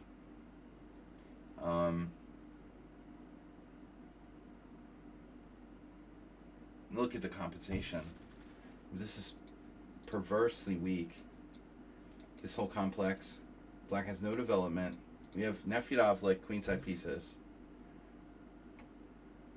Nefedov thinks I'm picking on him, but I'm just using what I've got. You know, this is the material I've got for today. This is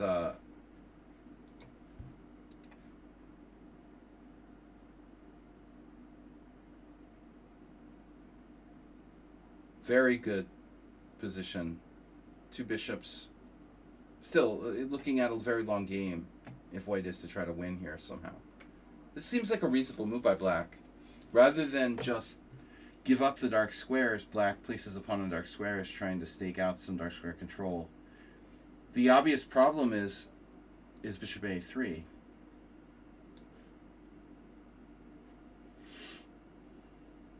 You put the pawn on d6, but what do you do after bishop a3? Are you just going to have to move it again? Are you going to put your king on e7? Are you going to put your king on d7? You're going to play knight e4? Probably knight e4, right? If bishop a3, knight e4, but we can undermine that knight. It's going to take a while, though, isn't it? We're going to have to move f3. We don't have a clearly good square for this knight on f3. So, that's why the computer comes up with knight d2. So it's like proactively taking that out of the equation. Now the knight has to give back a pawn or go through a4. This is a very strong move. So bishop d2 not so good. You know, I didn't mention also, of course, NPC is bishop f4, but that's similar. Like, you could play bishop f4. It's not as good as bishop a3 probably. First of all, this is better, and plus here you still have knight e4 to deal with. So it's not an easy move to find in a 10-minute game. Knight d2. Bishop d2, knight e4, and now this, which is a worse version of bishop a3. Black's only problem is that if you play c5, you gotta watch this. So it's not exactly clear how he tries to hold that on. I mean, knight a6 maybe. You can support c5. I'm not a big fan of a5. I don't really understand it, you know. When I see a5, I'm thinking you're going to have to be careful. First of all, are you going to play b5? Or are you going to blow up this whole diagonal? And if you don't, so you play a5. If you don't play b5, I'm going to play rook b1 or something.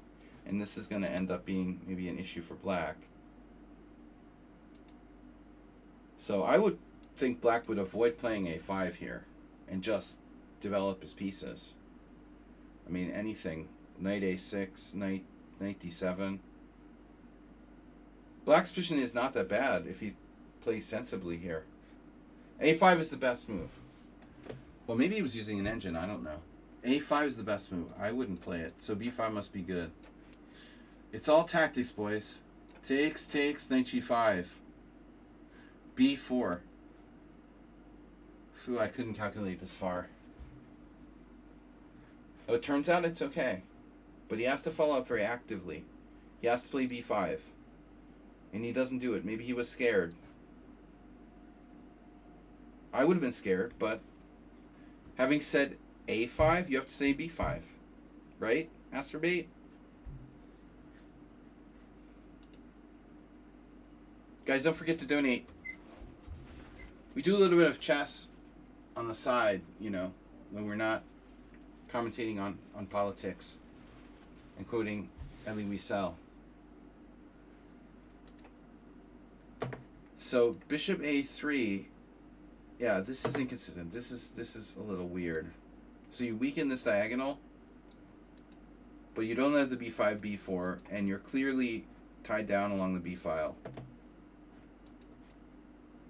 I thought you would play rook b1 now.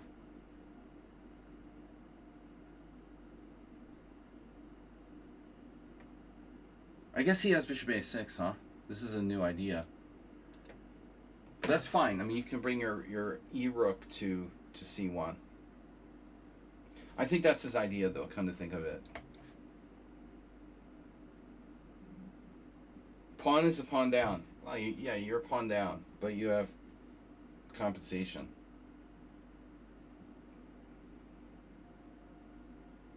I think a lot of people put too much emphasis on counting the material, although sometimes we get carried away.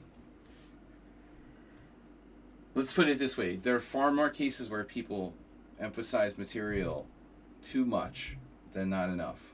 You know, we need to lean more on the side of not being materialistic. Most players. This move, I feel very controversial about this move. Your knight is on the side of the board. I don't like it.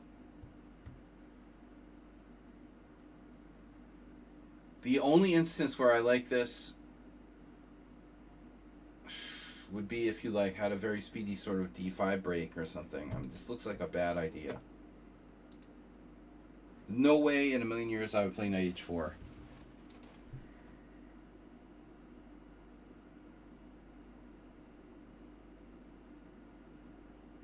I mean, I guess it's your only way to play f3. That's true.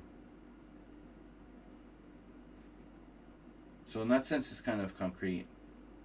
But if g5,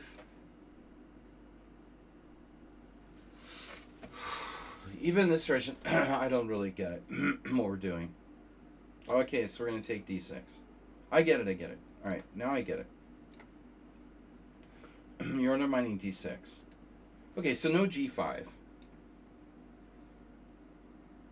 Black should not play g5. I still don't like knight h4.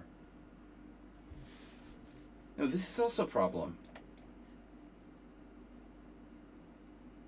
Between like bishop a6 and knight d2, black can rather put a lot of pressure on the c4 pawn. So he plays king e7. This is double-edged. If f3 and like e4 happens, what the heck is black gonna do? Oh man. I guess he's gonna have to try some crazy g5. So if you play f3 right away, like I kind of wonder why you didn't play this right away. I guess the answer is knight d2, attacking this. You ask a stupid question, you get a stupid answer. And then if rook c1, the guy has that, which is what I was afraid of in the first place. Yeah, so that's why you didn't play f3. But what do you have instead? This is the $1,000,000 question now. Takes, and f3. And now, okay, it's opposite colored bishops. Yes. And now our knight always has a retreat square, which is good. Nice. Okay, so now you've got a technical position where you're better developed. Black's going to have to be very careful.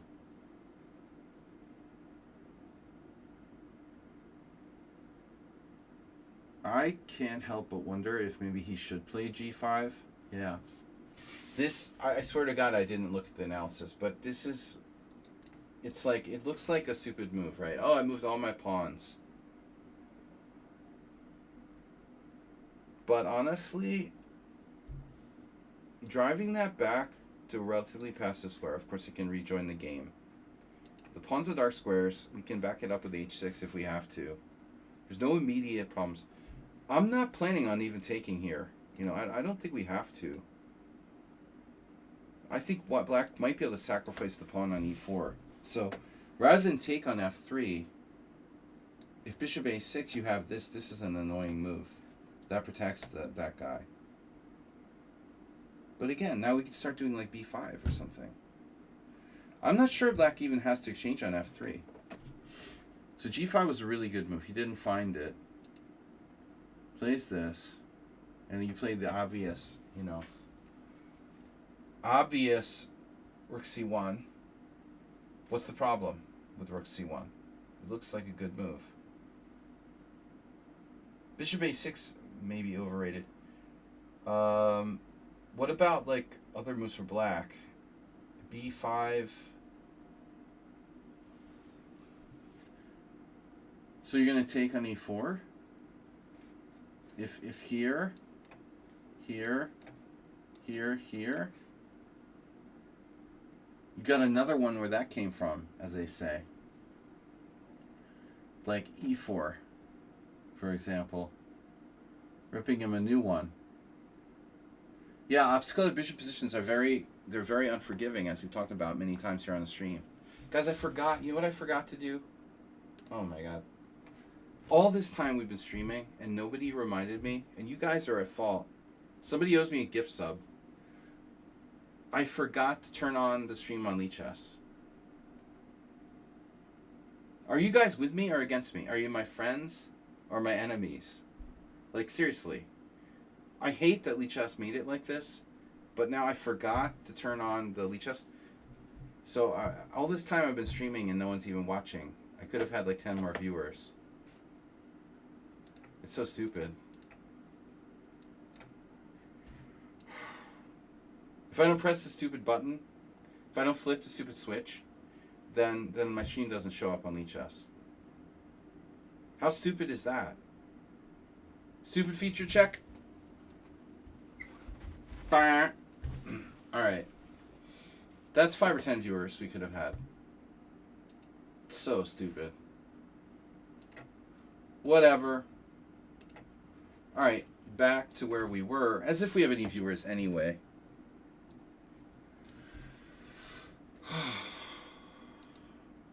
So, there I am. First in line. I'm the only streamer on Lichess who's not like a chess girl.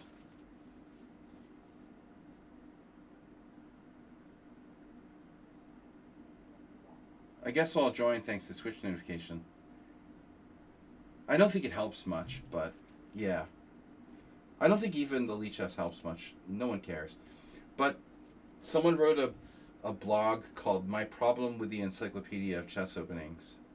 Bro, I just want to like send you onto the moon or something. Stupidest who would waste their time with such idiocy, you know? Idiocy, really. Anyway, we're back to this analysis here. So,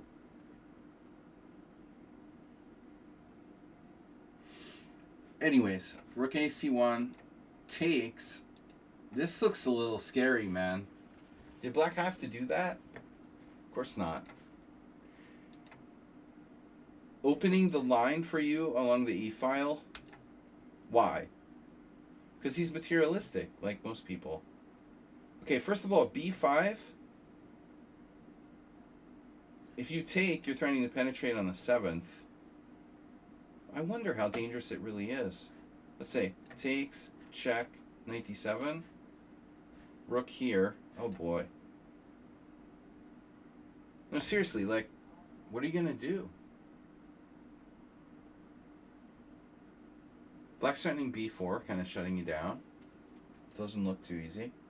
Bishop's going to have to come back.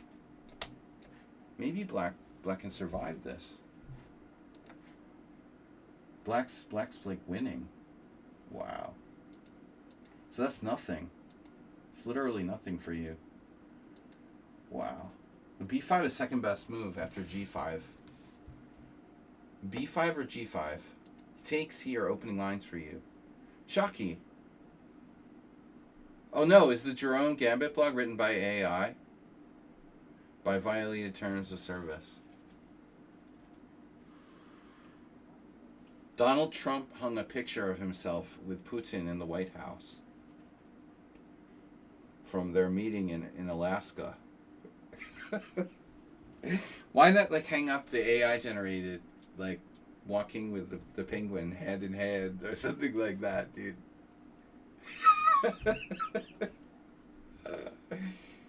Why doesn't it say like Donald Trump employee of the month, the Kremlin or something, you know? God, just wake me up when it's over. I hope I'm still alive when this chapter is over. Yeah, no, Lichess blogs, the U.S. government, it's all the same. I get that Lichess is like a communist chess site and stuff, but there has to be some way to rein in the blog trash, you know? I get it that we don't have a right to discriminate whose blog is better. There's got to be a way. I mean, just put it away from the front page of the site. That's all I want. All I ask. Just put it somewhere a little bit to the side. It's embarrassing, you know? It's really embarrassing for the entire site. Okay. E takes f3, e takes f3, rook e8, defending, and then knight f5 check. Oh no. Oh no, this reminds me of, what was it? Oh, that's a beautiful move. Wow. That's funny though. Yeah. I didn't know it was AI generated, but I'm not surprised. That one.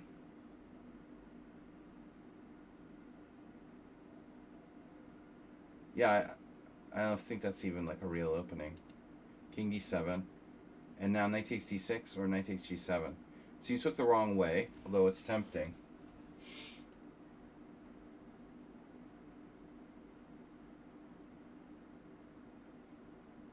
I see this position and I'm like, okay, knight takes c6 looks good, but then what's the next move? I think that's why Iatan made this mistake now. Because knight takes c6 looks good, but where's the follow-up?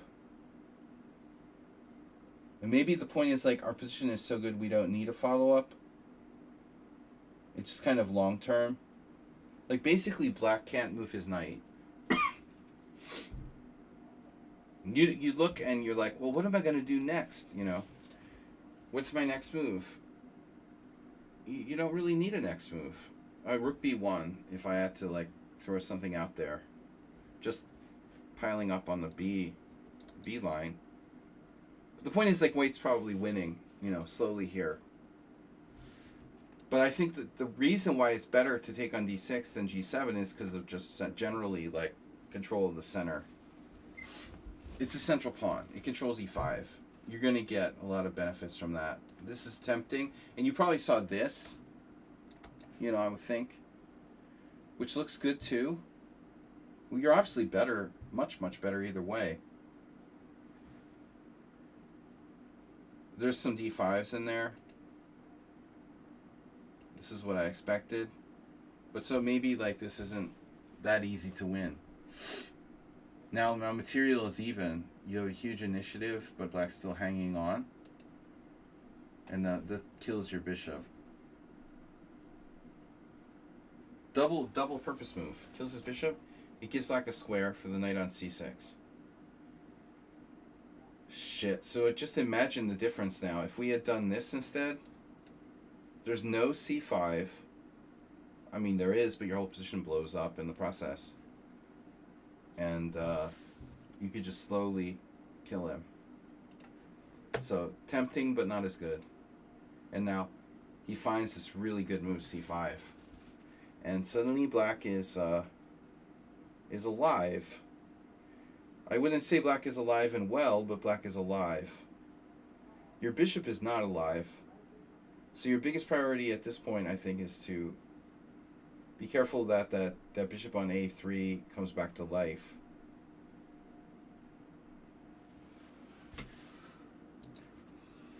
This bishop needs to regroup. Check. Fine. Oh, you didn't check. Okay, so you took on c5. I don't know how bad that is. But check is very natural.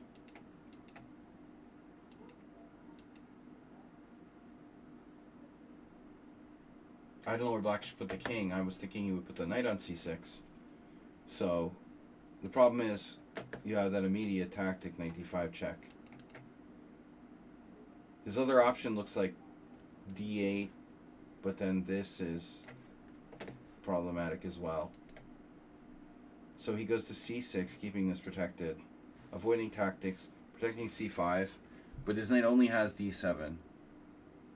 You still have knight d5 base stuff, and you also have rook b1, though bishop takes c4 will eliminate that. But he's really hurting not putting knight on c6. The knight wanted to go to c6. d5 check was better? What?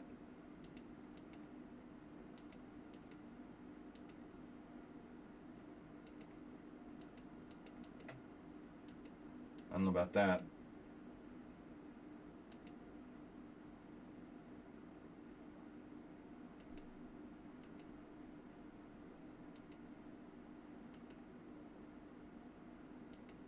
Instead of exchange and check, check immediately. Ah.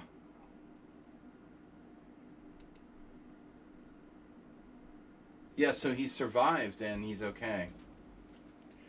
But as I said earlier, you're playing down a bishop at this point, so you got to get your bishop back. You're playing like your astrobate. Oh, you have a tactic. You're threatening bishop takes c5. Okay.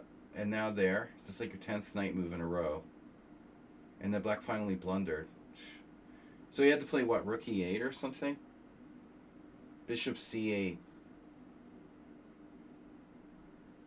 Yeah, it was a good game. You had him under pressure all the way. Now he's starting to fall apart. It's only one pawn. 2 pawns. It's bad. It's yeah. That's it. That's it. That's game. He can't lose 2 pawns here. And now he loses the exchange. No, he loses a pawn in the exchange. Oof. Alright. Yeah, interesting game. I don't think you should allow bishop b4 in the opening. You know, this is a no-no. Of course playable. Alright, now Pilium and who else? Canis Major Mahor. So, okay, this is Pili with black. Let's flip the board. It's a Nimzo. Good. I rarely see a Nimzo. What is this game? Is it 10 plus 5? Played here. Oh, this is... Wait. Sinus said sinus.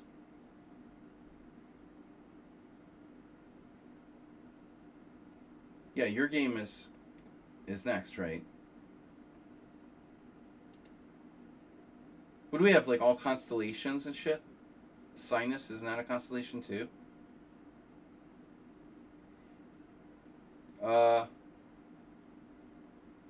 Sinus Major and Canis Major. For who can gift games looked at? Sub-only accounts? Get games looked at. Yeah, traditionally I do sub-only. But if you're really nice, someone might gift you a sub. This is unrated.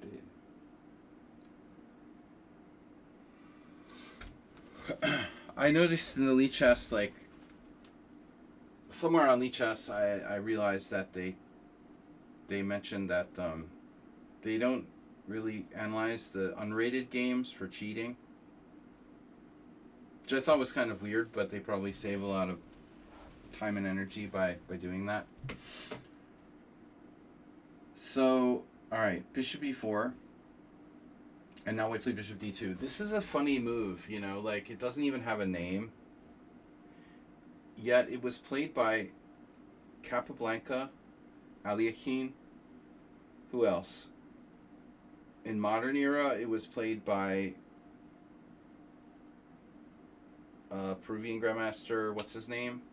Grande Zuniga. So, it's... I knew a guy when I was growing up in the 80s in New Jersey who was a master, who was famous for playing this.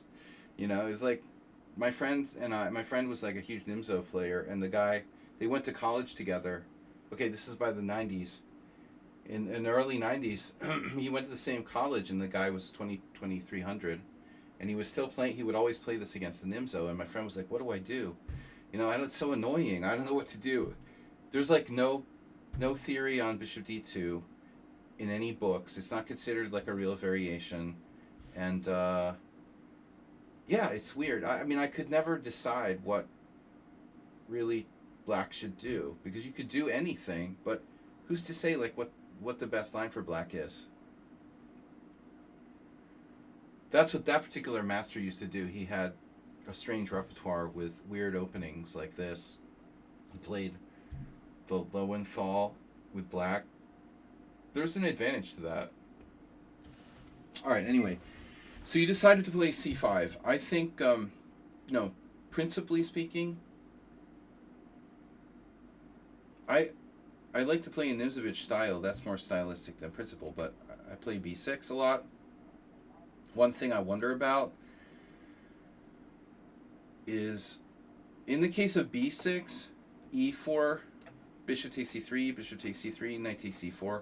See here, Granda versus Rivas Pastor. So Granda's actually done this with white. I like thought of this myself, like, well, it's very deep, you know. I figured this out myself years ago and played it in some blitz games with white, but, you know, it's like kind of an unusual variation where white can try to play for the initiative. I think the d5 is extremely principled. But a move that's not popular with Nimzo players so much. You're just turning into like a Rogozin Queen's Gambit where white has played a passive move.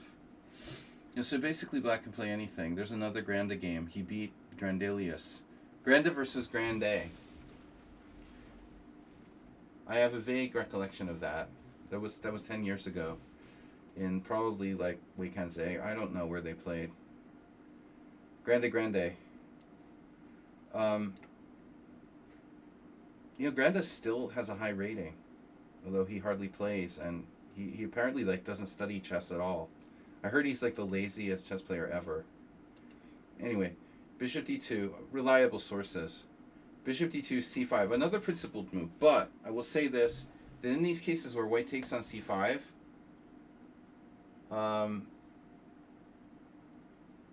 it's really not so stupid. The bishop on d2, maybe. It's a lot like a Queen's Gambit accepted. Of course, this is not super aggressive, bishop on d2. c5 is good. White can play a3, though.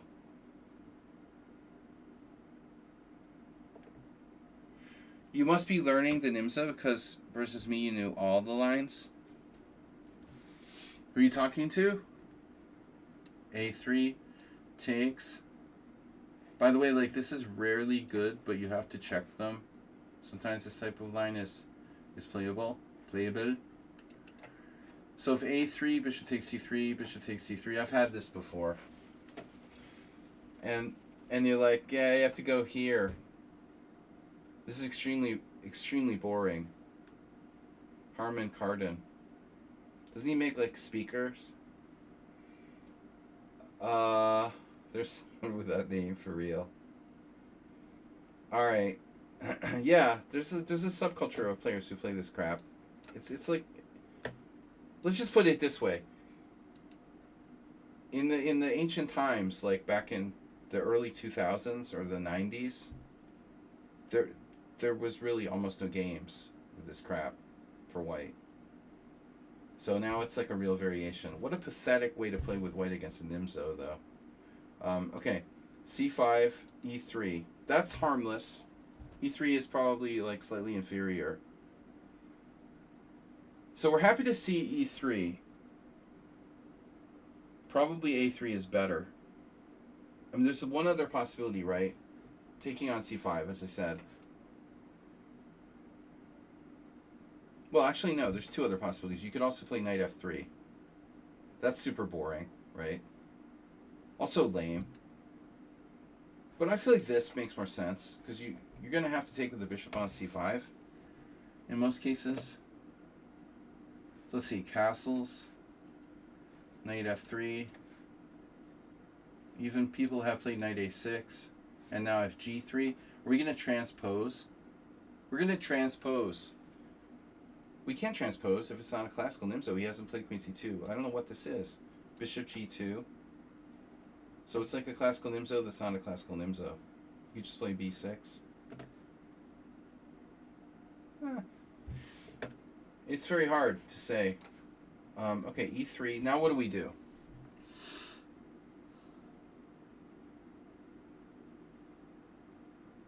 It's very easy to exchange to like a Panov. What do you do with light square bishop?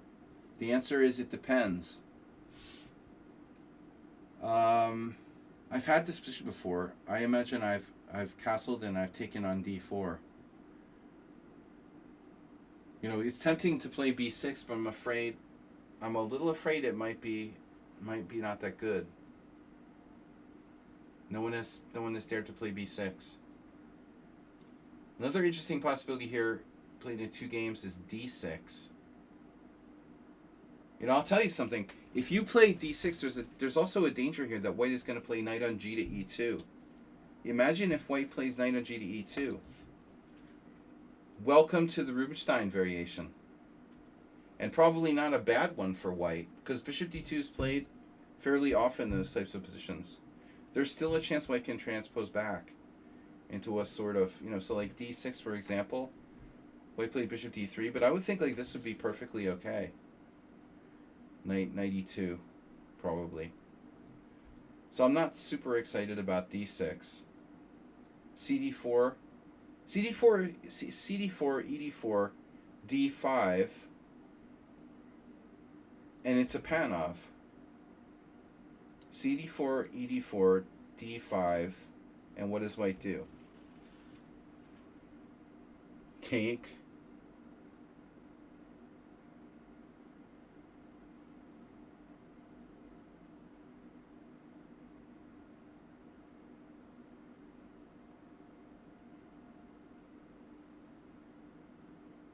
Queen a4 checks nothing.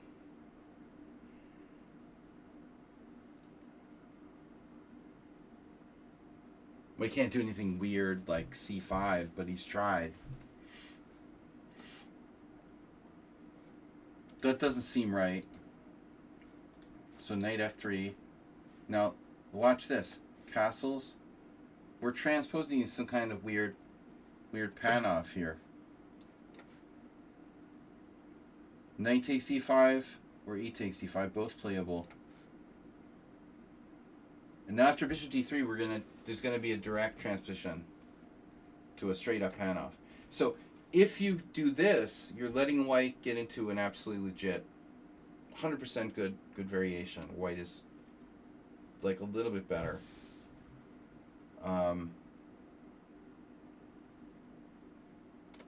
That's what I'm afraid of. You know, I don't like, honestly, taking on d4. It seems like kind of a positional surrender. You can play b6, and then again, we got these. Among white's other options, include knight on g to e2, which is a transposition to a Rubinstein variation. So it's hard to say what to do. You played d5. This is very principled. And now, I guess a3. Wow. I thought white would play a3 now. So if he plays a3, you have to take on c3. That's okay. You can play knight e4. What's your plan? You're going to regain your bishop? Axel Gergo has a game with white where he won, though he plays all kinds of weird stuff. Black played knight e4. And here he played knight e2. And his opponent played queen h4, which is pretty crazy. Wow. I don't really get doing that, you know. Is it a good move? It's not really necessary, but yeah, already it looks like black has kind of gone astray.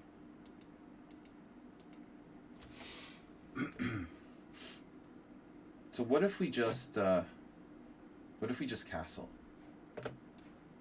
If white plays a3, we have to take. And now the question is, do we do that knight e4 thing? Man, white has a slight edge here. It's weird. You know, look at that. Plus point, okay, 0.1. We can deal with that. 0.1 isn't much. But it's a really boring variation where black has like no chances to play for a win. I've been frustrated by this as well. I like d5. Looks like a3 is best. This is a weird move. It's still okay. Okay, here. C takes d5, fine. You should just recapture. Unless you want to play the Henning Shara Gambit. Anybody? But I don't like giving up your bishop here. What's the point if we take with the pawn?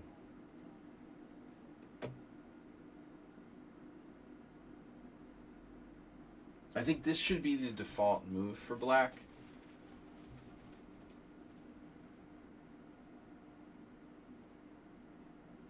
It's going to be basically a semi-Tarrasch. We have an IQP. We're playing the white side of the There's a problem with knight a4. Very likely. I'm not certain about it. Wow, bishop takes knight e4. I'm winning. Okay. Okay, knight a4. Okay, it's not surprising that's bad. So he cannot keep this pawn. This is my point. My criticism would be this move. Bishop takes e3. Don't think this is necessary. See, IQP, I thought. What does that mean? You know, this is a systemic problem. It's like similar to the way people in, you know, in America are being murdered by immigration officials. There's a sort of systemic misconception. The IQP is bad, and it's not. You know, it's not. It's not bad. It's not bad. It's not good. It's a thing that can be good. It can be bad depending on the situation. Exactly, Sinus. And I think this is a huge bias among chess players. Now, if you're a total beginner, you don't know what an IQP is. You probably don't care, you know. But if you've learned chess to some degree, a little bit of information can be a very dangerous thing. You know, I think that way too many players are afraid to have IQP or isolated pawns in general. This is a total misconception, and I'm sure there's a lot of bad information floating around in YouTube videos and TikTok or whatever about chess. If random players start making videos and they don't know what they're doing, they'd be like, you have to avoid the IQP because, you know me, OPP and all that stuff. So yeah, it's a major misconception. It's also the way, like, people are way too materialistic. They believe all IQPs are bad. But this is a position where your IQP is okay. You know, you have good compensation for that. The IQP is strong. It's not weak. It's strong and weak, if you want, we could say. It can be strong or it can be weak. It might be both. But it's not necessarily one or the other. You know what I mean? In this case, this pawn is like having an extra piece in the center of the board. I like to think of it as a strength, not a weakness. This is like having a big piece in the middle of the board that prevents the opponent from using these like key squares. It's not a bad thing. Now, if you trade pieces with knight takes d5, knight takes d5, e takes, you know, bishop takes d2, takes, you trade all the pieces off, and you go into an endgame, well, now it's getting a little different. Even if we get this pawn back, in the endgame, I think with more of the pieces off the board, this is middle game strategy. More pieces are traded, the more simplified the position gets, the more the static weakness is like exponentially growing in importance. So I don't like you're giving up your bishop here under any circumstances. But yeah. You know, all jokes aside, I think on this in this variation you probably have a tiny bit of compensation. I'll bet it's like half a pawn. No, I was a little too optimistic. 0.7. Just to prove a point, though, you know, like as far as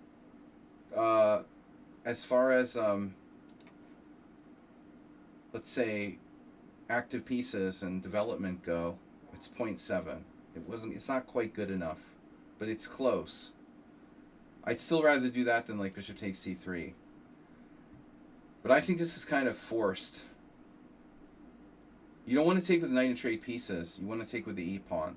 And after knight f3, bishop takes c5. Black is 2-0. Check that out. Just a coincidence. Okay, Fernando Peralta was one of the players against the 2300. He's 300 points higher, almost.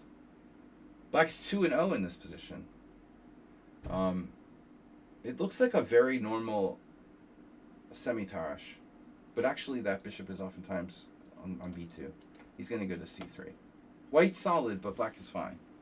So anyway, D takes c5. Big mistake now. Bishop takes c3. Knight takes d5. And, you know, you're not guaranteed to get this pawn back.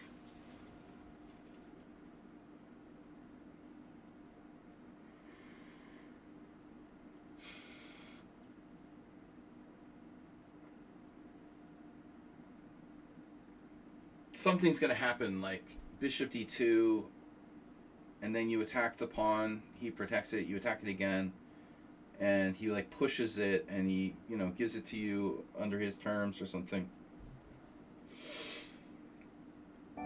White also has b4 pretty obviously coming up next if he needs it, which is what he did. So you're nowhere close to... You're nowhere close to where you need to be here. You need to, like, already win that pawn. You need to have, like, your knight on c5 to be okay here. I think, essentially. Or something. At least your queen on c5. You're in big trouble. Knight c5. Okay, b4. Now you're down a pawn.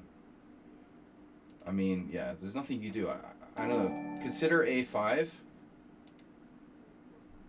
Govin T has subscribed over on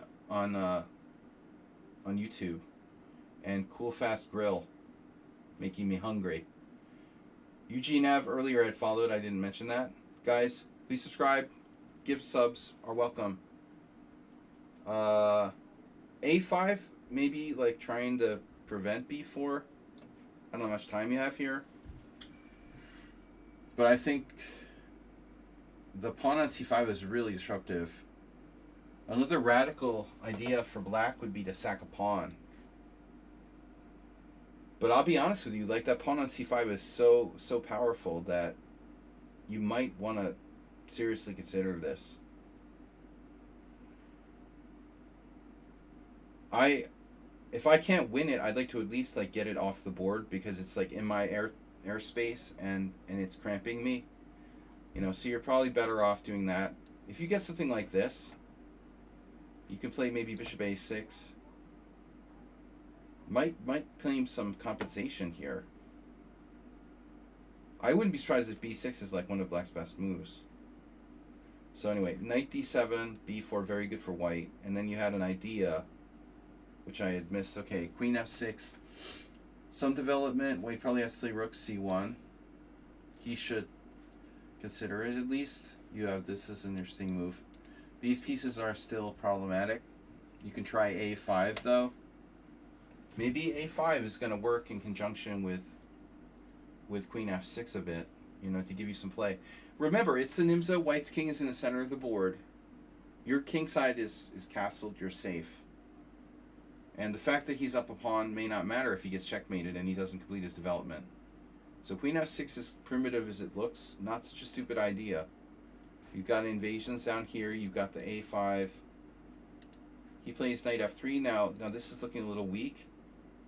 Looks like you can hit him with some sort of a5. You've also got to watch e4. But what about a5? With the queen on f6, you're double attacking the x-ray down there to a1. So this is like a moment where you have a chance to play a5. If he takes, okay, fine.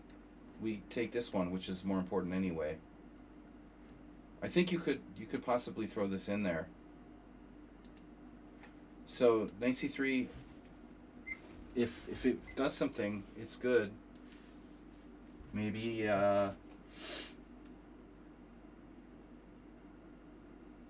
maybe this isn't so bad. I mean, you do have... I'm afraid your knight will get trapped, though. Is your knight going to get trapped? Rook c1, knight a2. Oh my god, it's like rook c1, knight a2. Roach Motel. It's a Roach Motel. You have no way to save your knight on a2 after rook c2. That's terrible. So it's a shot in the dark, basically. After knight c3, rook c1, you probably have to play knight back to e4. and you just kind of invested some time for nothing. His move is okay. It's not quite as fancy. Knight e4, and now bishop c4, finally getting his pieces developed. And then knight e5, and you've got something there. Ironically, maybe bishop c4 was a little too direct, huh? Yeah, I mean, what does that do anyway? Like, it just looks good. He could put it on e2. He could put it on d3, attacking your knight on e4. But instead, he puts it on c4, where it doesn't really threaten anything. It doesn't really threaten anything. Yeah, it doesn't really threaten anything, but it is easy to attack. Knight c3, rook c1, knight c1. Oh my god, are you serious? I was suggesting that? I told you I have COVID or something. I'm sitting here seriously analyzing this. Yeah. You should have seen a move I made in the simul. Yeah, I'm not normal. Okay. Yeah, queen c1 is forced. Thank you. Sometimes you have to reset me and I'll just start going down a different line. I'm like an AI. That was like a bad... sorry. It was my AI. It was a bad AI variation. I would have just gone to bed like thinking that was normal, what I suggested there. I hung a queen in my simul on Sunday too. I think I have COVID, by the way. Okay, queen f6, knight f3. This is fine. Knight c3 isn't so bad, but queen c1 still was good. Knight e4, you have to go back. And then rather than bishop c4, this makes more sense. Or even the safe bishop e2. He still can take with a knight here. No problem there.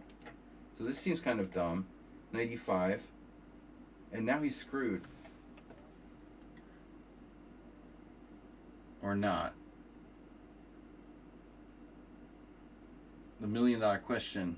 Oh man, you're knocking out his protection, right? So by eliminating the protection of f3, you're eliminating the protection of d2, which is undermining the protection of a1. So it's all like a domino effect. You take on f3, you take on d2, you force him to take with the king or something stupid like that. All because he played bishop c4. So the point is, if you play bishop e2 now, I eliminate that guy, and then I eliminate that guy, and now white has to take with the king on d2, which obviously is suboptimal, leaving his king, not to mention g takes f. But now you suddenly have a very reasonable position. Maybe black is even better. Okay, so one mistake, bishop c4. There's a circle next to knight e5. It is a good move. Yeah.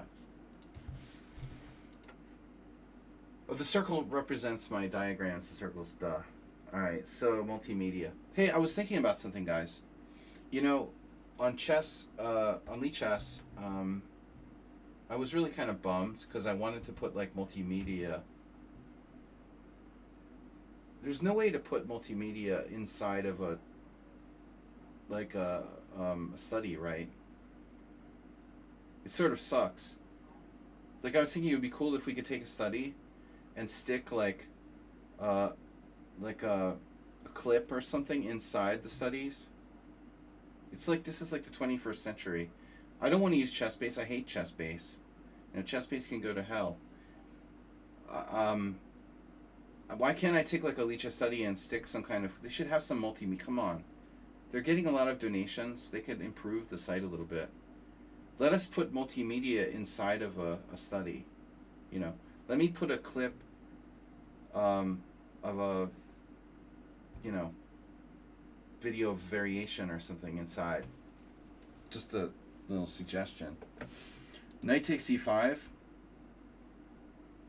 That's not going to work. That's not going to work out too well.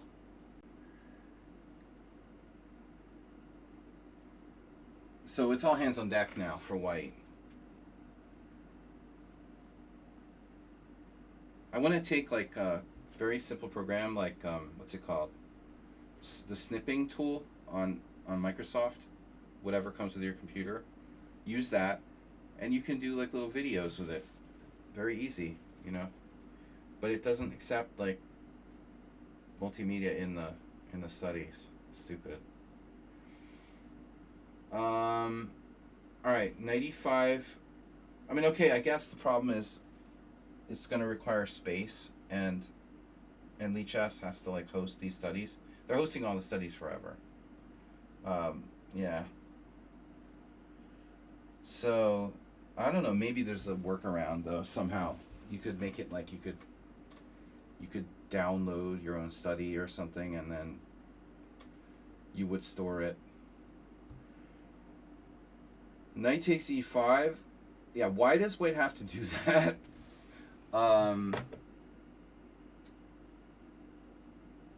That's my last resort. Let me suggest something crazy here. Castle? Can I castle? Am I getting mated?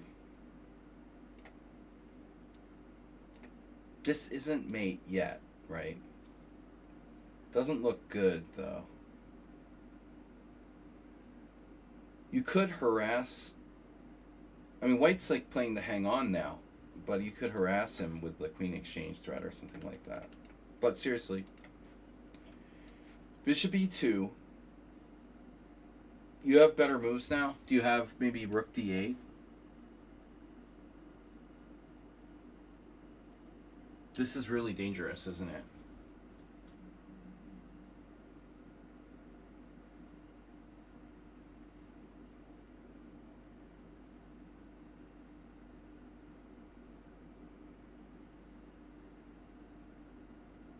What is white going to do after rook d8?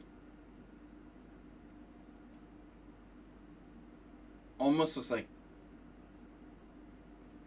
he doesn't have a defense.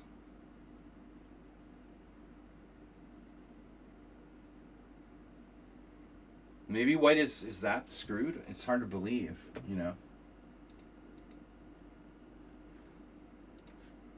No. Wow. He has to do what he did. That's unbelievable. Yeah, he literally has to what he did. But this takes some serious guts. Okay, knight takes e5. I was just thinking that black was winning with queen takes f2 check. Wow.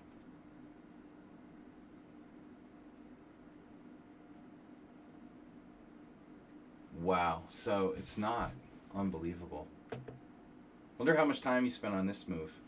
You have 8:26 and you only spent 15 seconds on this move. Dude, I would spend like 3 minutes on this move. We have to seriously consider queen takes f2 check, king d1. The problem is this stupid bishop on c8, and you can't connect your rooks. Although, honestly, this is very tempting. You know, you almost have like just in the nick of time type of stuff. You're really close to just winning outright, it feels like, here. You need to spend more than 50 seconds on this move. I mean, okay, yeah, maybe knight c7, rook d8. I don't know, you know. At least it deserves a passing thought, because this doesn't look so simple. It's the zeros. Wow. Wow. Check this out, guys. 95. 95. Yeah, no, the computer... Okay, the computer said queen takes f2, didn't it?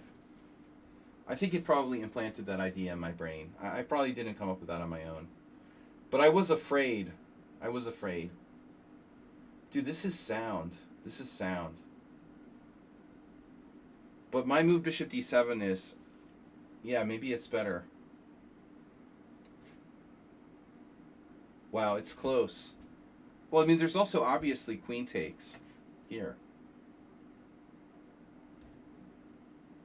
This is inexcusable. By the way, to not at least give passing thought. You made the move very quickly. But he's getting to castle. This is a huge moment. If this doesn't work, you're seriously worse. So, you need to spend a chunk of your time really considering sacking a piece here. But after king d1, I would have found this. Rook d8 is also interesting. The thing is, he could interfere. I wasn't sure. No, with rook d8, the problem is he has this in between, like, sticking the knight in the way. But then again, it's still very complicated. It takes, and then you've got these, like, nightmare threats of, like, bishop g4 and stuff. Or, it's extremely complicated. Yeah. But you also can't play it unless you're sure it works. So I would spend 2 or 3 minutes in this position. Even if it's a 10-minute game. 95, but you took back. Okay, it's like the safe move. But you're down a pawn in an endgame against a higher rated player, where you might have compensation, but I'm not sure, you know. So you have two options. You're clearly worse, or you're not sure what's going on. Seriously, if you have someone gives you a choice, like you have two options. You can be clearly worse, or you can be not sure, like, what the fuck is going on. Which one are you going to take, you know?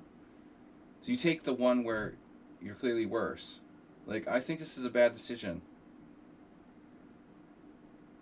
But time also factors in. You have 8 minutes, the opponent has 5.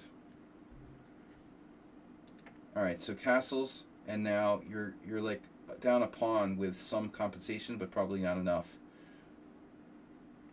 The more pieces you trade, the worse it's going to get. You want to try to avoid exchanging pieces, but your development is non-existent.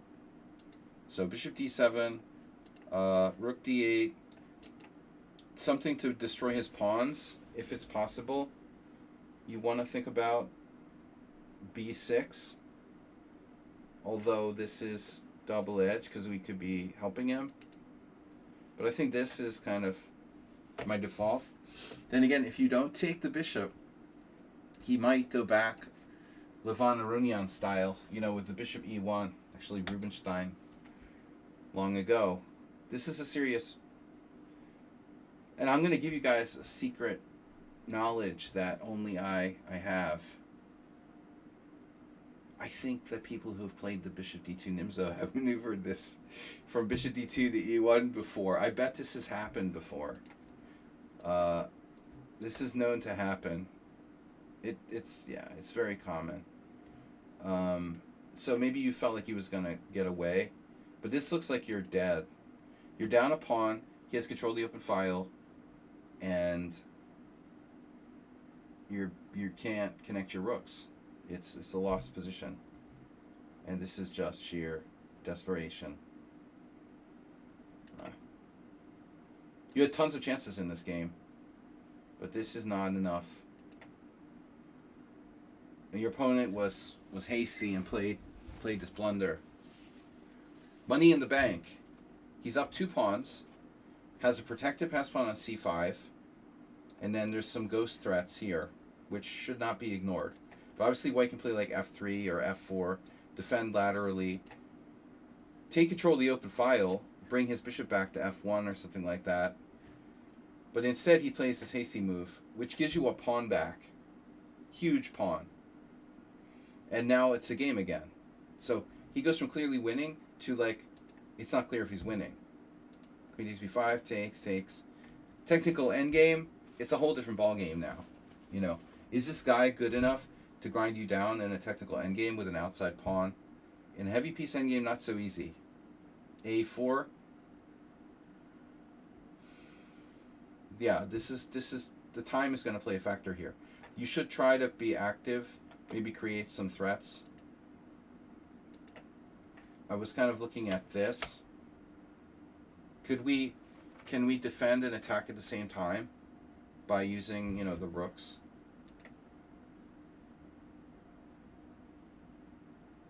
I'm not sure you're doing the right thing. Maybe this is best. Grabbing open file.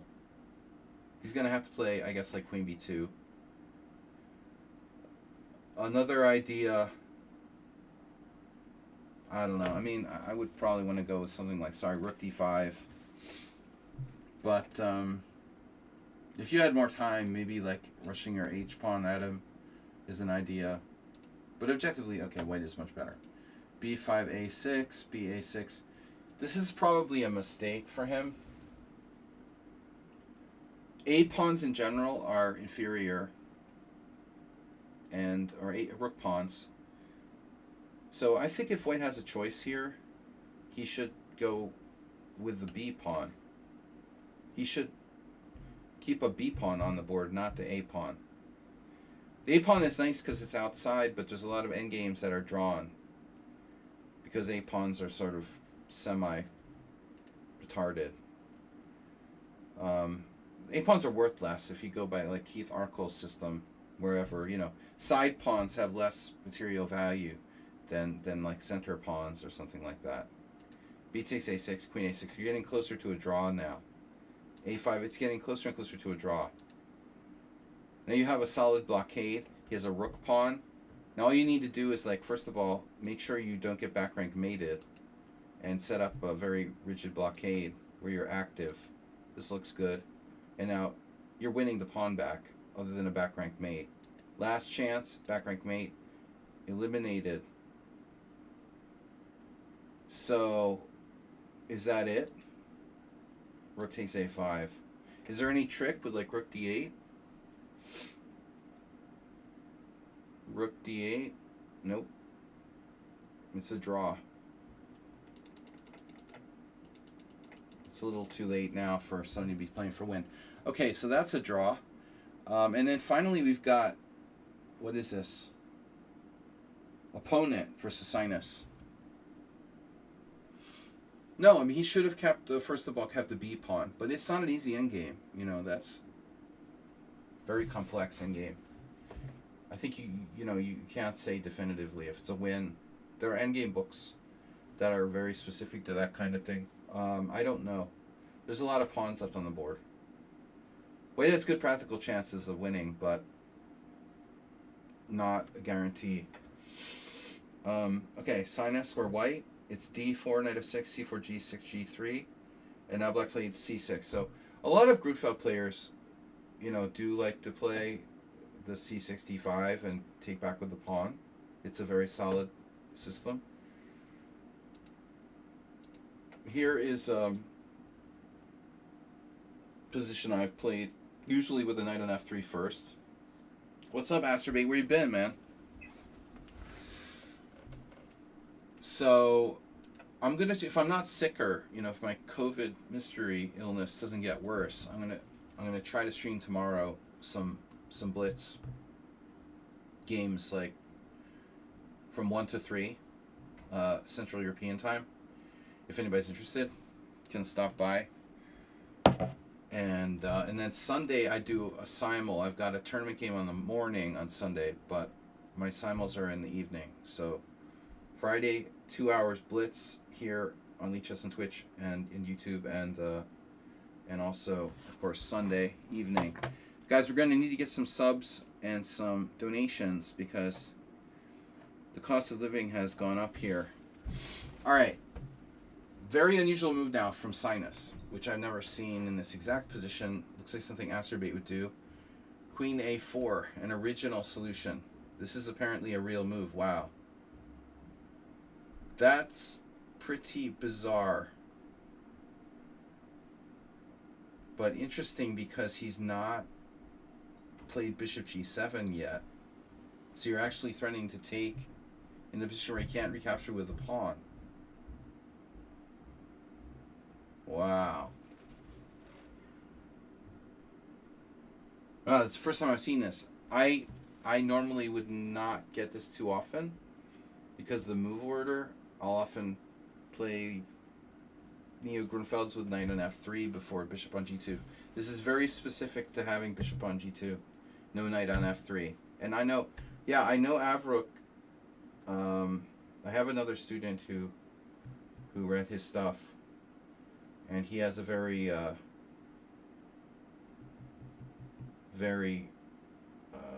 specific style repertoire against Grunfeld, King's Indian type stuff.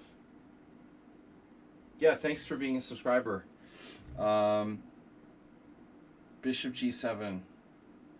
But what else can black do here? Well, obviously, one of the things that black can do, which he could do anyway, like if you were to play an ordinary move like Queen B3, Queen c2 is take. You know, obviously, if you play Queen a4, taking is a major consideration, and that's totally playable. But one can argue that it's a concession of sorts. Black gives up the strong point on d5, and I'm sure Avrook, you know, covers those lines. Okay, so Queen e4, interesting. But the point is now, you force him to take back with a knight. He doesn't have a powerful pawn on d5. And we look at the opening explorer, and White's score is really solid. But, you know, honestly, I know from experience this type of structure, it's a very small advantage what we're talking about here. So knight f3, knight b6 is the main move. Your opponent castles. For some reason, castles doesn't have a very good score. Although black does have slightly more wins with it, but the sample size is probably too small to be relevant. You know, I'm not putting much stock in that. Castle, castle, and now knight b6, and then, you know, I just have nothing but bad luck. Whenever I try to put my queen on like a funky square like a3 in some kind of Neo-Grunfeld, it happened again. It happened to me back in October. I lost this horrible game where my opponent played like a computer in the Hungarian Team Championship. I like have this rule that I like religiously never put my queen on like a3 in a English or Neo-Grunfeld. This is actually really a Grunfeld because you do have a pawn on d4. But anyways, the principle applies. I just try not to put my queen on some weird square where it's going to get awkward and trapped, but I did it anyway. And the guy immediately exploited it. So here you are in a situation where you can put your queen on a3, b3, or c2.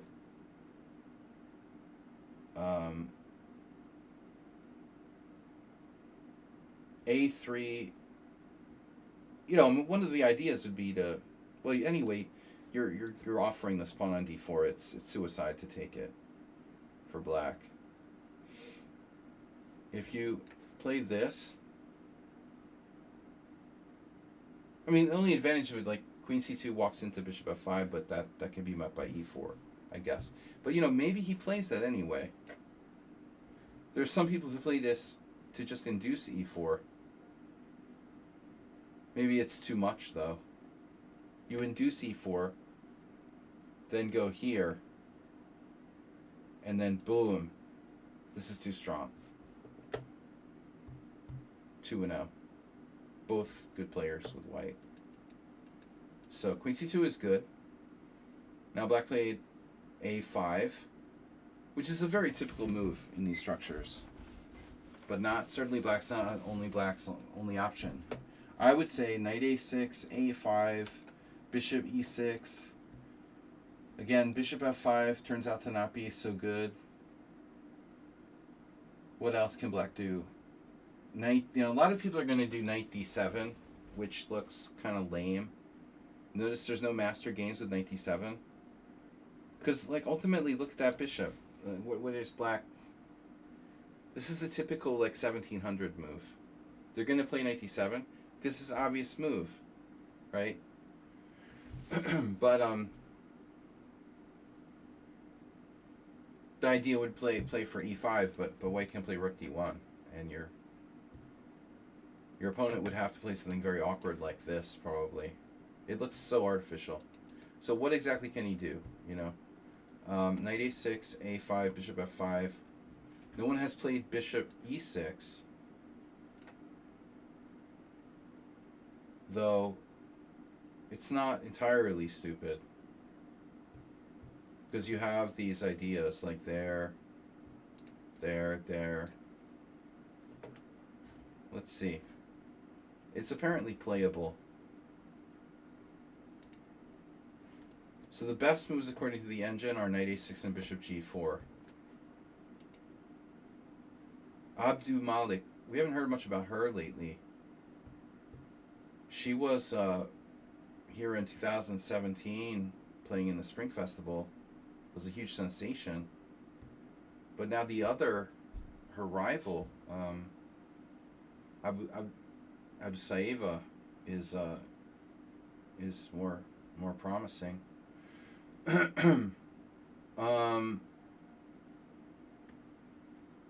She had a better bodyguard. So a5, rook d1, knight a6, and now e4. Well, you don't have to play rook d1. I mean, let's take a look at this. There's only one game where this position happened, and you happen to play rook d1. Dude, you're sacking a pawn. Is this even really a sacrifice?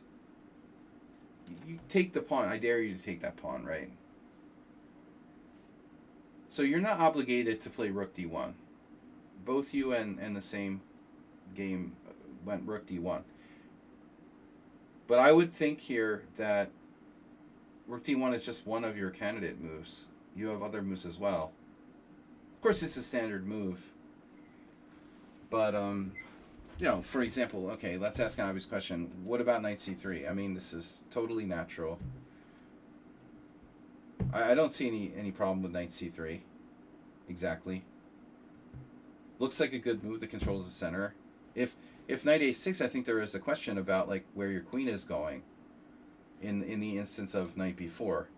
And if we play like my old friend Wojtkiewicz, well, Alec would always, in the Catalan, he would always have it timed out, so, his queen is scooting over here when that knight is coming in or something like that. So maybe e4 or e3, knight b4 and queen e2, and notice how there's no like bishop coming to a6. But again, here we have to watch something like boom, boom. We can meet that with whatever, b3. So anyway, for example, you're not obligated to play rook d1. But, okay, it happens to be the same move played in this game. Knight a6, and now e4. Also not obligated to play e4. I don't think you're obligated to play knight e4. I mean e4, excuse me. Here, however, like I said, you have an issue with the queen. Now, if you play a3, which is a very natural prophylactic move, we see dead people on the white squares, right?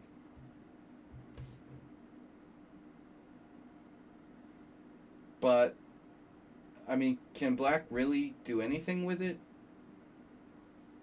I mean, what are they going to do? Like this? Give you e4 with tempo? And bishop e6? Okay. They're going to play a4, right? Okay, they're going to play a4. Well, at some point. I don't know if they're going to play bishop e6, maybe a4 later. So if bishop e6, knight here, a4. Here's a great example. Knight a4, queen a4, knight c5, knight b3, etc. So a3 really weakening. That's the point. A lot of people, Acerbi plays this 100% of the time. How about knight c3 letting black play knight b4? While we're on the subject, what if we just let him play knight b4? Screw it, Here you have a couple of possibilities. You could go to b1. Holy shit. We just transposed to a Grishuk game from 2012. Sorry, it's valid, right?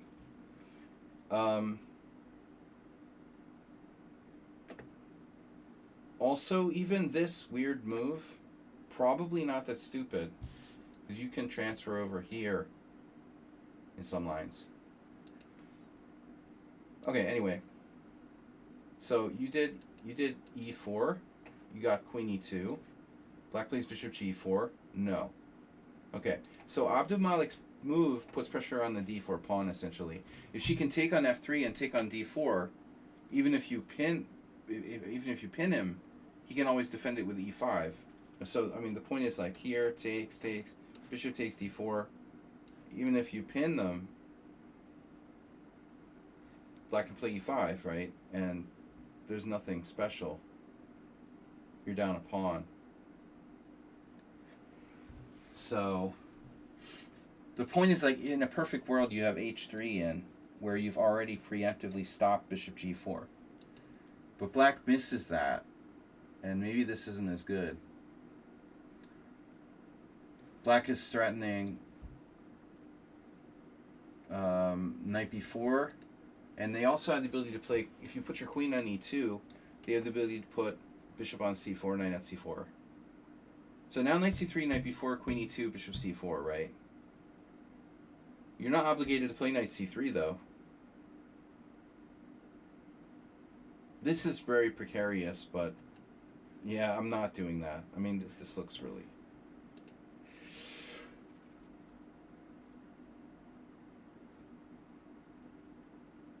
What are you doing, though, after knight c3, knight b4, queen e2, bishop c4? You're playing queen d2? Oh, you play queen b1, I get it. Oh, I get it. Okay. Oh, now another... Well, this is an older game. Johann Sebastian Christensen in 2017 was only 24.58. Okay. Maybe that's true. Queen c8. So knight c3. His opponent played queen c8. It was a 2200. Overrated. Not a good move. Not a good plan. This exchange doesn't really help black that much. It's a bad bishop at this point. So queen c8. So what? Knight b4. More natural than Christensen's opponent. And now if you go to e2, you get bishop c forward. And then where do you go? Yeah, you have a problem. So, that was never your intention. Your intention was to play this. And now we have a Romanician game from 1989. Oh my god. That's so funny. Every position transposes to another game. Romanician. So Romanician, of course, is like still alive. He had his birthday like 2 weeks ago. Maybe a week ago. I wish him happy birthday. He's just a legendary like fianchetto system player with white. Playing Catalan, ready, anything with like a kingside fianchetto stuff. This is a good thing to see, you know, that he played this with white. So, in his prime, in 1989. But still, black seems to be doing better than the queen c8 guy. So Husman here plays bishop g4, which makes some sense, but are we threatening something?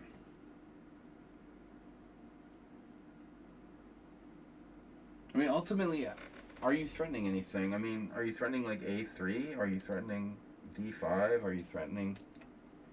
I guess you're threatening what? I don't know what you're threatening. You're not really threatening anything.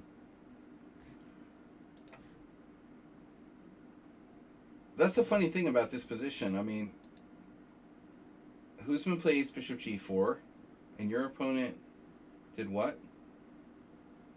a4. I don't really think you're threatening anything. So it's a tricky position. Yeah. Your opponent's move seems better than Husman's move. Husman's like trying to force things when it looks like you don't have any threats. Frankly, I would even think like maybe h6 wouldn't be so stupid. That would take away like g5. It might backfire. But I like a4. a4 is reasonable. And then h3. Oh my god, you're kidding me. Another game pops up. This is crazy. Pigusov. I played Pigusov once. There was once someone who named their guinea pig after Pigusov. So, as I was talking about last move, h6, right? It makes sense. Stopping things from coming to g5. It's a mirror image. What's up? Dragonfly Hunter. Pigusov.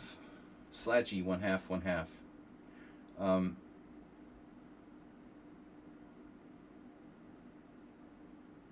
Yeah, queen c8 doesn't really strike me.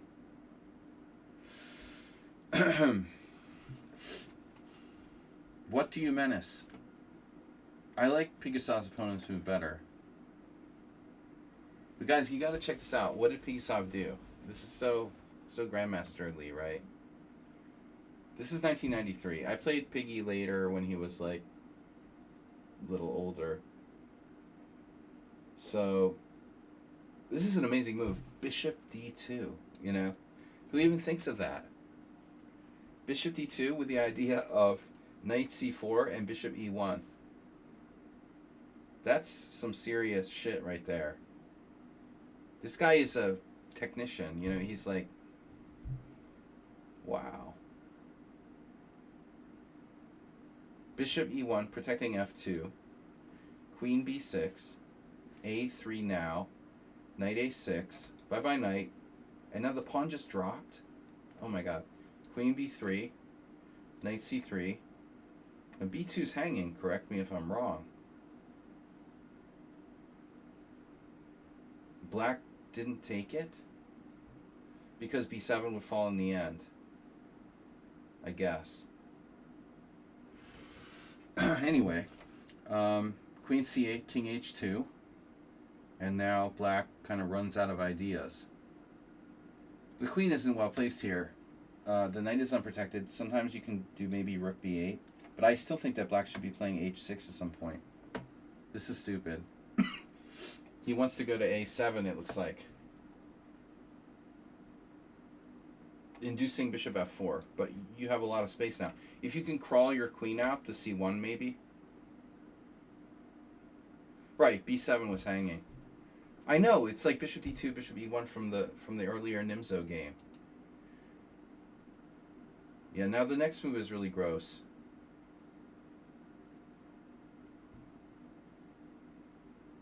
I don't know about bishop g5 objectively, but you're probably going to play queen c1.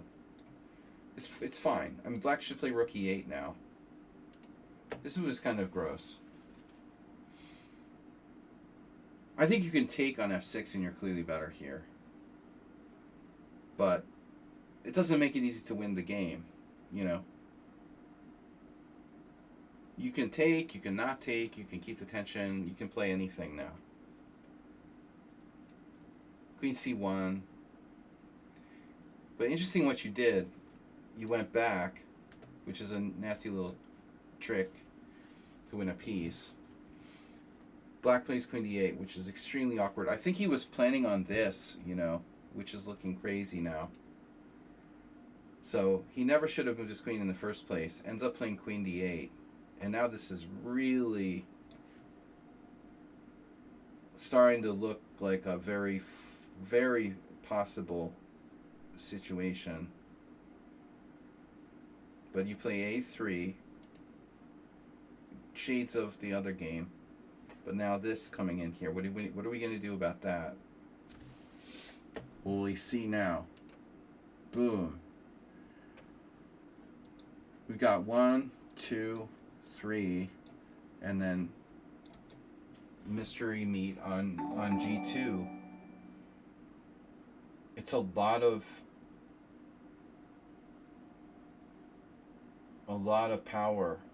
Plus bishop takes b6, which is in some variations. I don't want to play bishop takes b6 because it's an important piece. This looks very strong. So he should take and go like bishop f5. So he does take, but you had a surprise for him. Wow. So he's expecting you to take, and then he'll play like... He's not going to try to take the pawn, I would think. I mean, maybe he could, actually, huh? Shit. You know, maybe our mystery meat didn't really work out. Okay, you have this. Or some version of that. But I thought you really had this. I mean, you have different moves, maybe even e5.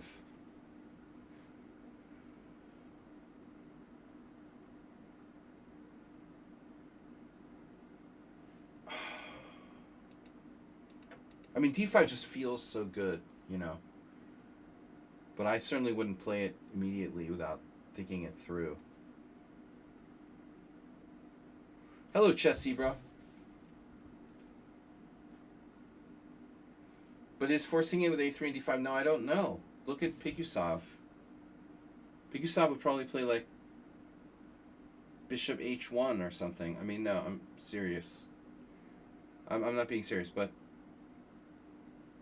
these guys like Romanishin, Pikusov, these grandmasters, my friend Zlatko Linčić, especially the guys who played the Fianchetto type stuff, they are so like, they're into these minutities. Like, I can see, you know, almost anything here. Queen c1, gotta be a candidate move, because I was trying to get that queen. Getting an attack on his king is a real thing here. You know, if black comes in with knight c4, you're going to be moving your bishop again. But again, going back a move to bishop g5, bishop f6, you know, this is no brainer. I mean, this bishop exchange is okay for you. I don't think you should be like wholesale avoiding this exchange of pieces. This exchange of bishops is actually a good thing for white. But we want it to work out in the optimal scenario. Well, as I said, I think you can take, you know, and you're better. You've got to be better here. I mean, you have a strong center. His pieces are scattered. You have more space. It's going to be like work, you know, it's work. If you take, he takes, you play like queen c1, king g7 to stop your queen from coming in. Yeah, it's a game. I mean, but maybe it's like a huge advantage to someone like Pikusov or Romanishin.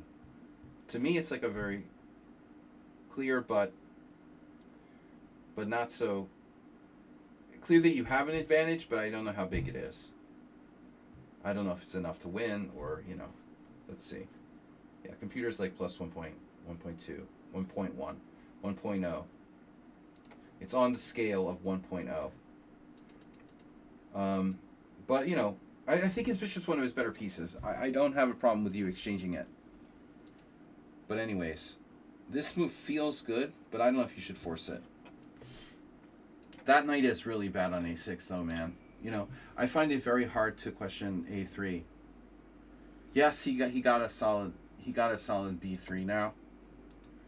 True, and maybe this, but at least his knight is out for a long time, I think. d5 is the clearest move, but it's not clear what your follow-up is. You probably have a lot of candidate moves. I even thought you might sack a clear pawn, like even this. Let's just say maybe this is too much.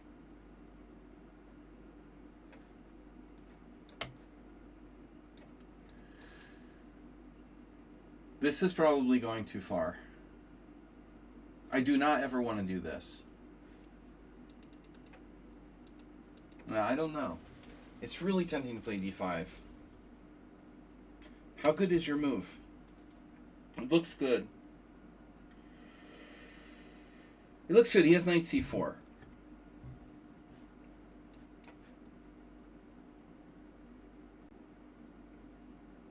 This is suddenly, it's like a Sicilian or something. Knight c4, it gets crazy.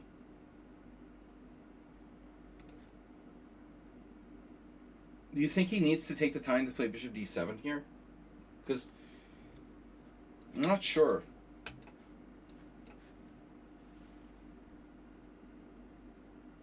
Maybe you have like bishop h6.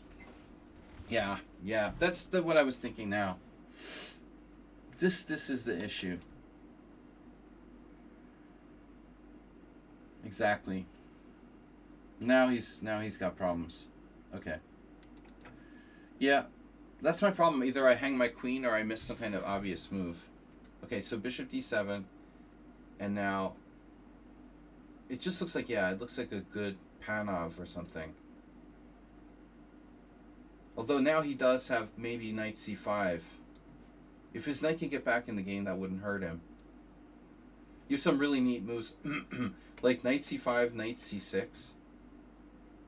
Just hypothetically. Pawn takes pawn, pawn takes pawn. This would be kind of funny.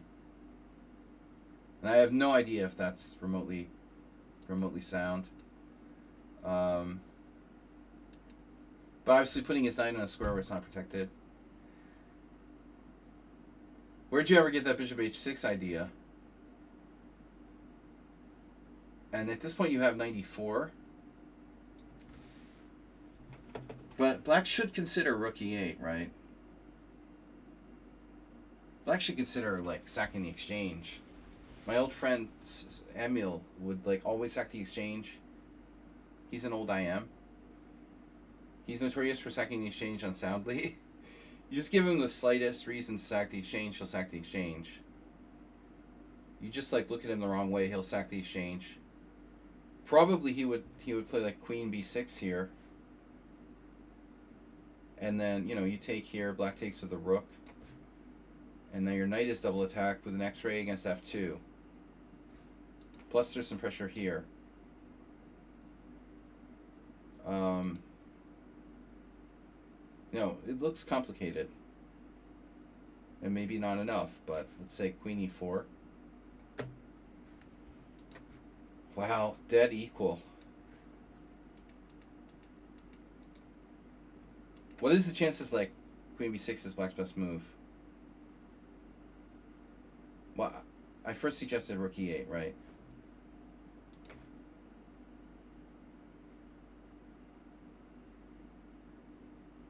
You have a crazy move.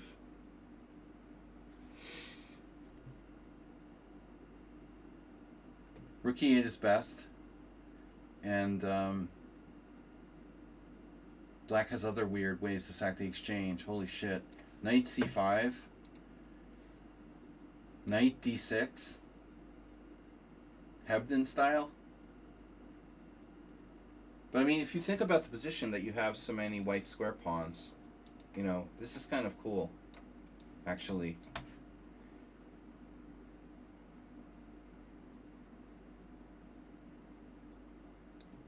There are aggressive players who love the exchange sack that would have played it here. But bishop g7 is kind of typical move, and you're better. Again, that exchange you won it before. Regardless of the tactic that happens now. Knight e6 check. That's a neat move. But I'm not even sure if it's necessary. You know, I think you have a big edge. Though I admit, with the exchange of pieces, it's probably gone down. This is also annoying. Another possibility is rook e1. That would leave your knight unprotected. The queen b6 is still hanging in the air. So I'm nervous about this. Maybe I shouldn't be. Should I be nervous about f2? Feels like you're better, but, you know, exchanging pieces kind of helped him, and he still has that annoying pressure on b2. Looks like, okay, queen c2 is the routine move here. The first move you think of is this. We got to get out and keep this b2 protected. And we can swing over finally, like we talked about earlier. Like queen c2, rook c8, queen e2. This seems like the natural way for the game to go. Now you play knight e6, I'm like, oh my god, I don't know what's happening.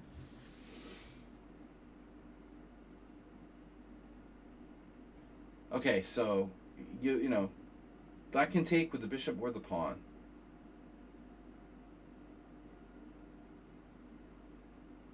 But bishop takes will open this dimension. Pawn takes will open this dimension. So I have no idea. I mean, this first glance looks safer for black. Take. Yeah, maybe this. You know, even this type of thing where we like take here might open up black counterplay along the b file. I'm not sure what's going on, that this is so clear. you know, that you're like dominating completely. He takes with the pawn, pawn takes, and then rook takes f2. And now there's knight e3. And your king is somewhat safe, but really don't like knight e3 in the air here. So obviously queen f8, rook takes queen f8, and then what do we do? You have queen e4. I mean, this is going to be a really good square. You get out of the knight e3 stuff. You defend g2, centralize. So, okay, rook takes. Does black have anything crazy? Rook takes g2 check. No. So it has to defend this. This is looking really bad. So you got him tied down to e7. Man, he must have thought he had some stuff here. It looks like he has queen f3. He has knight e3. But you stop knight e3. Well, this is really weird. I expected queen f3.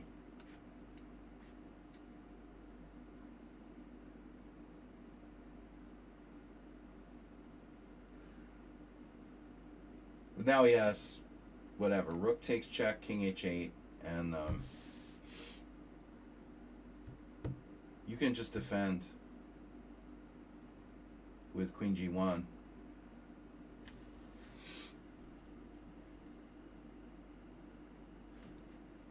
Queen g1 or queen h1.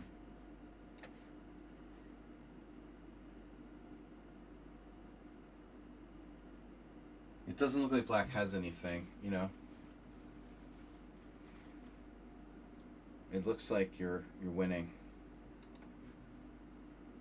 Wow, he does have a move though. Wow, that's crazy. Really surprising he has any move at all. He has knight to d2. Wonder if it matters what I do there.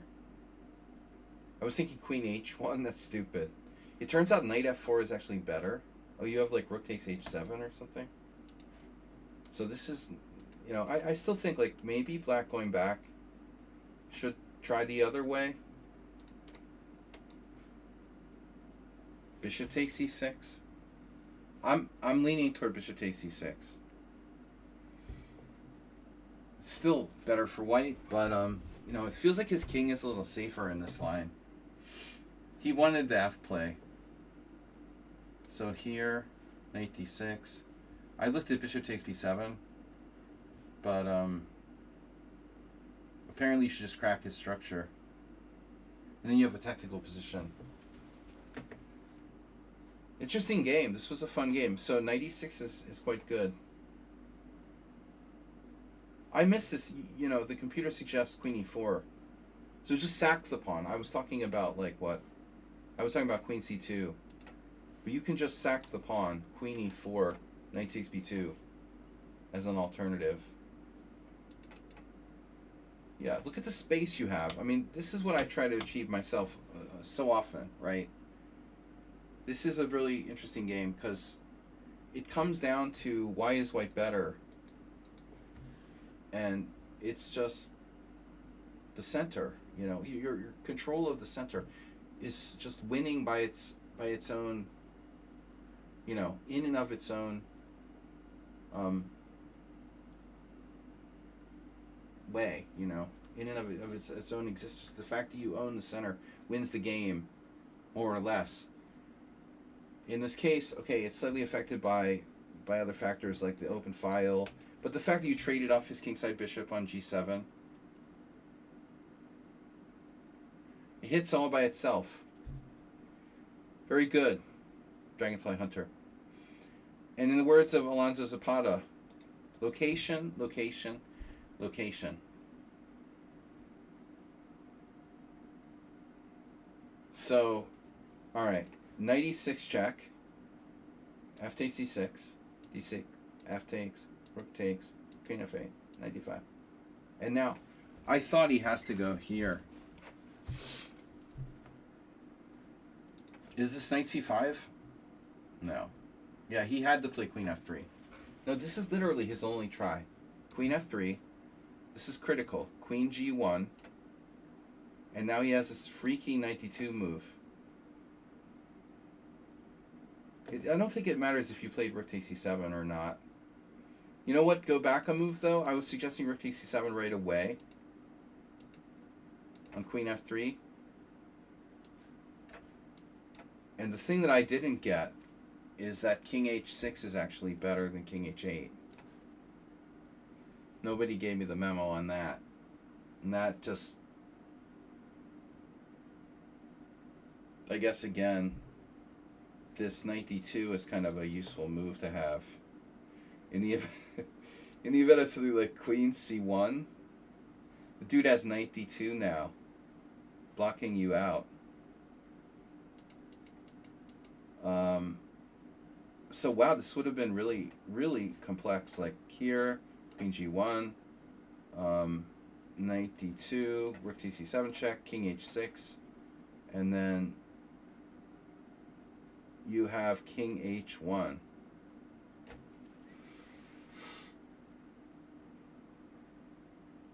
Queen takes g3. And he's still alive. Material is equal. You have a rook on the 7th. His king's on h6. This reminds me of the time I had this game with Curdo, Dragonfly Hunter, after you left in Boston. We played this tournament, the Harvard Open. And Curdo and I ended up in the middle game with like my king on h3 and his on h6. But this is much better. Our king's on h1 and black's on h6. h1 seems better. So why did he not have rook f7?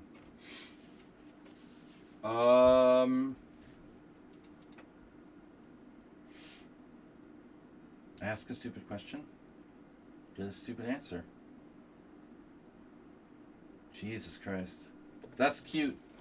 Rook f7, queen f7, pawn f7, knight f3 check, and black wins. Oh my god.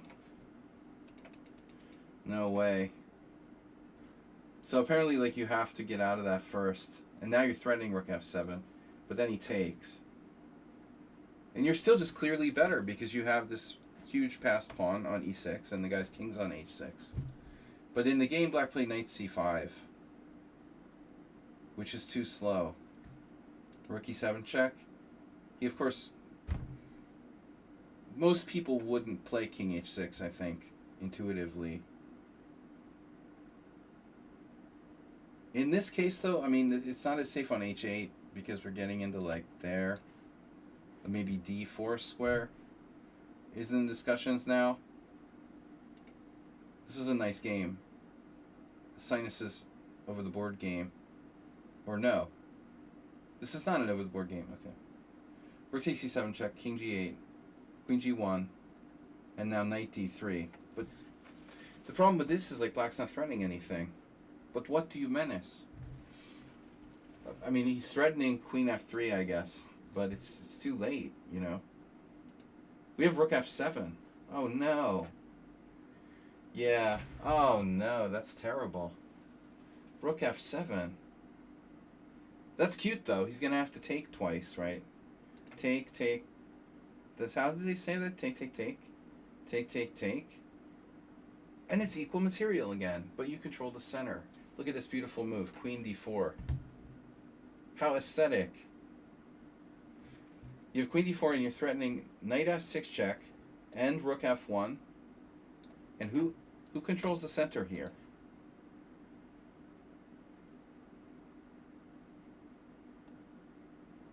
You had to play rook f7 first?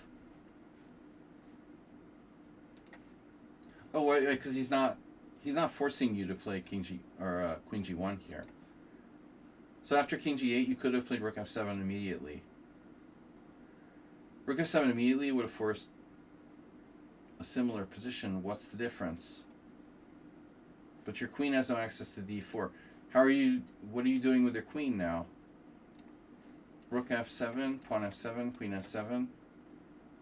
Why is this better? You're skewering his knights or something? You just skewer his knights? the skewers.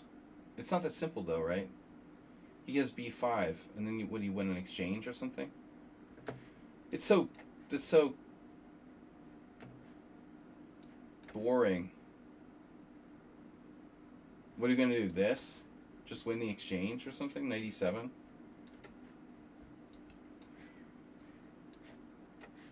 Yeah. Such a dry way to win the game. Well, you're telling me he has a way out of this, though? You have to be winning here, no? I think you're winning. +2. Yeah, but +2 is not easy winning.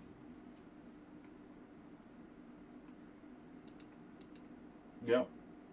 You got knight f6 check, but it doesn't finish him off. Is the problem. You can't tear his knights away from each other. You need like bishop e4 though. Now he's starting to win your queen with discovery. That's a nasty shot. Bishop e4 resigns.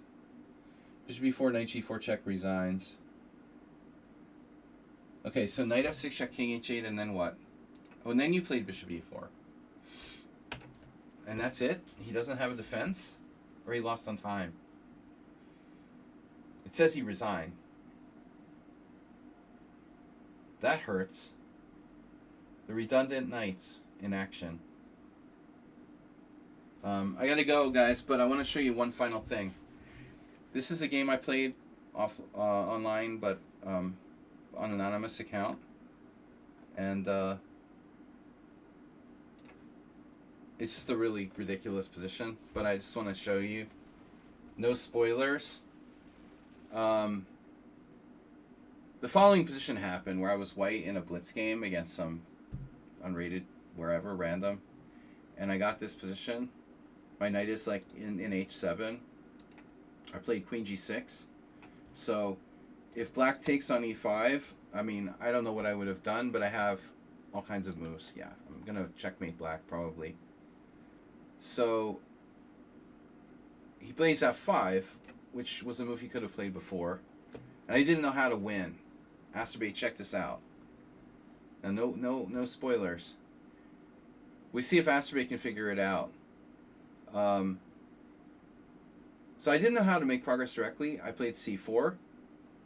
My opponent moved his knight, and he's threatening like queen takes d4 check, take my knight on e5. And so, obviously, it looks terrible for black. Black must be losing. But I was thinking, okay, how do I... So, check. And if he goes to h8, okay, I have queen h7. But let's asterbate a question, right? He sees, like, that's mate. But if he goes here, and then after king f8, my original plan was to play that anyway, threatening an irreversible, you know, queen g8, but queen takes d4 check, king h1. I think he could probably find rook d7, and it's like not, I don't think I can quite force mate. So I was thinking about it, and I was like, oh shit, there's something else here, right? So after this, queen f7, king f8, it took me a while to see it, you know, but this is a Asterbate, this is for you. It's not common you get this pattern, right, in an actual game. I thought it was kind of funny, you know, queen f7, the double smothered mate. How often does that happen, you know? It's not every day, like you see that in the puzzle mix. It's funny. Queen f7. All right, guys, have a great night. Thanks for following, and I'll see you on tomorrow with some blitz games if I'm not COVIDized. And Asterbate saw it immediately. All you have to do is trigger him, and he sees it immediately. He was like drooling. And then Sunday, Simul. Nice to see you back again, Dragonfly Hunter. So enjoy the smothered mate, my friends.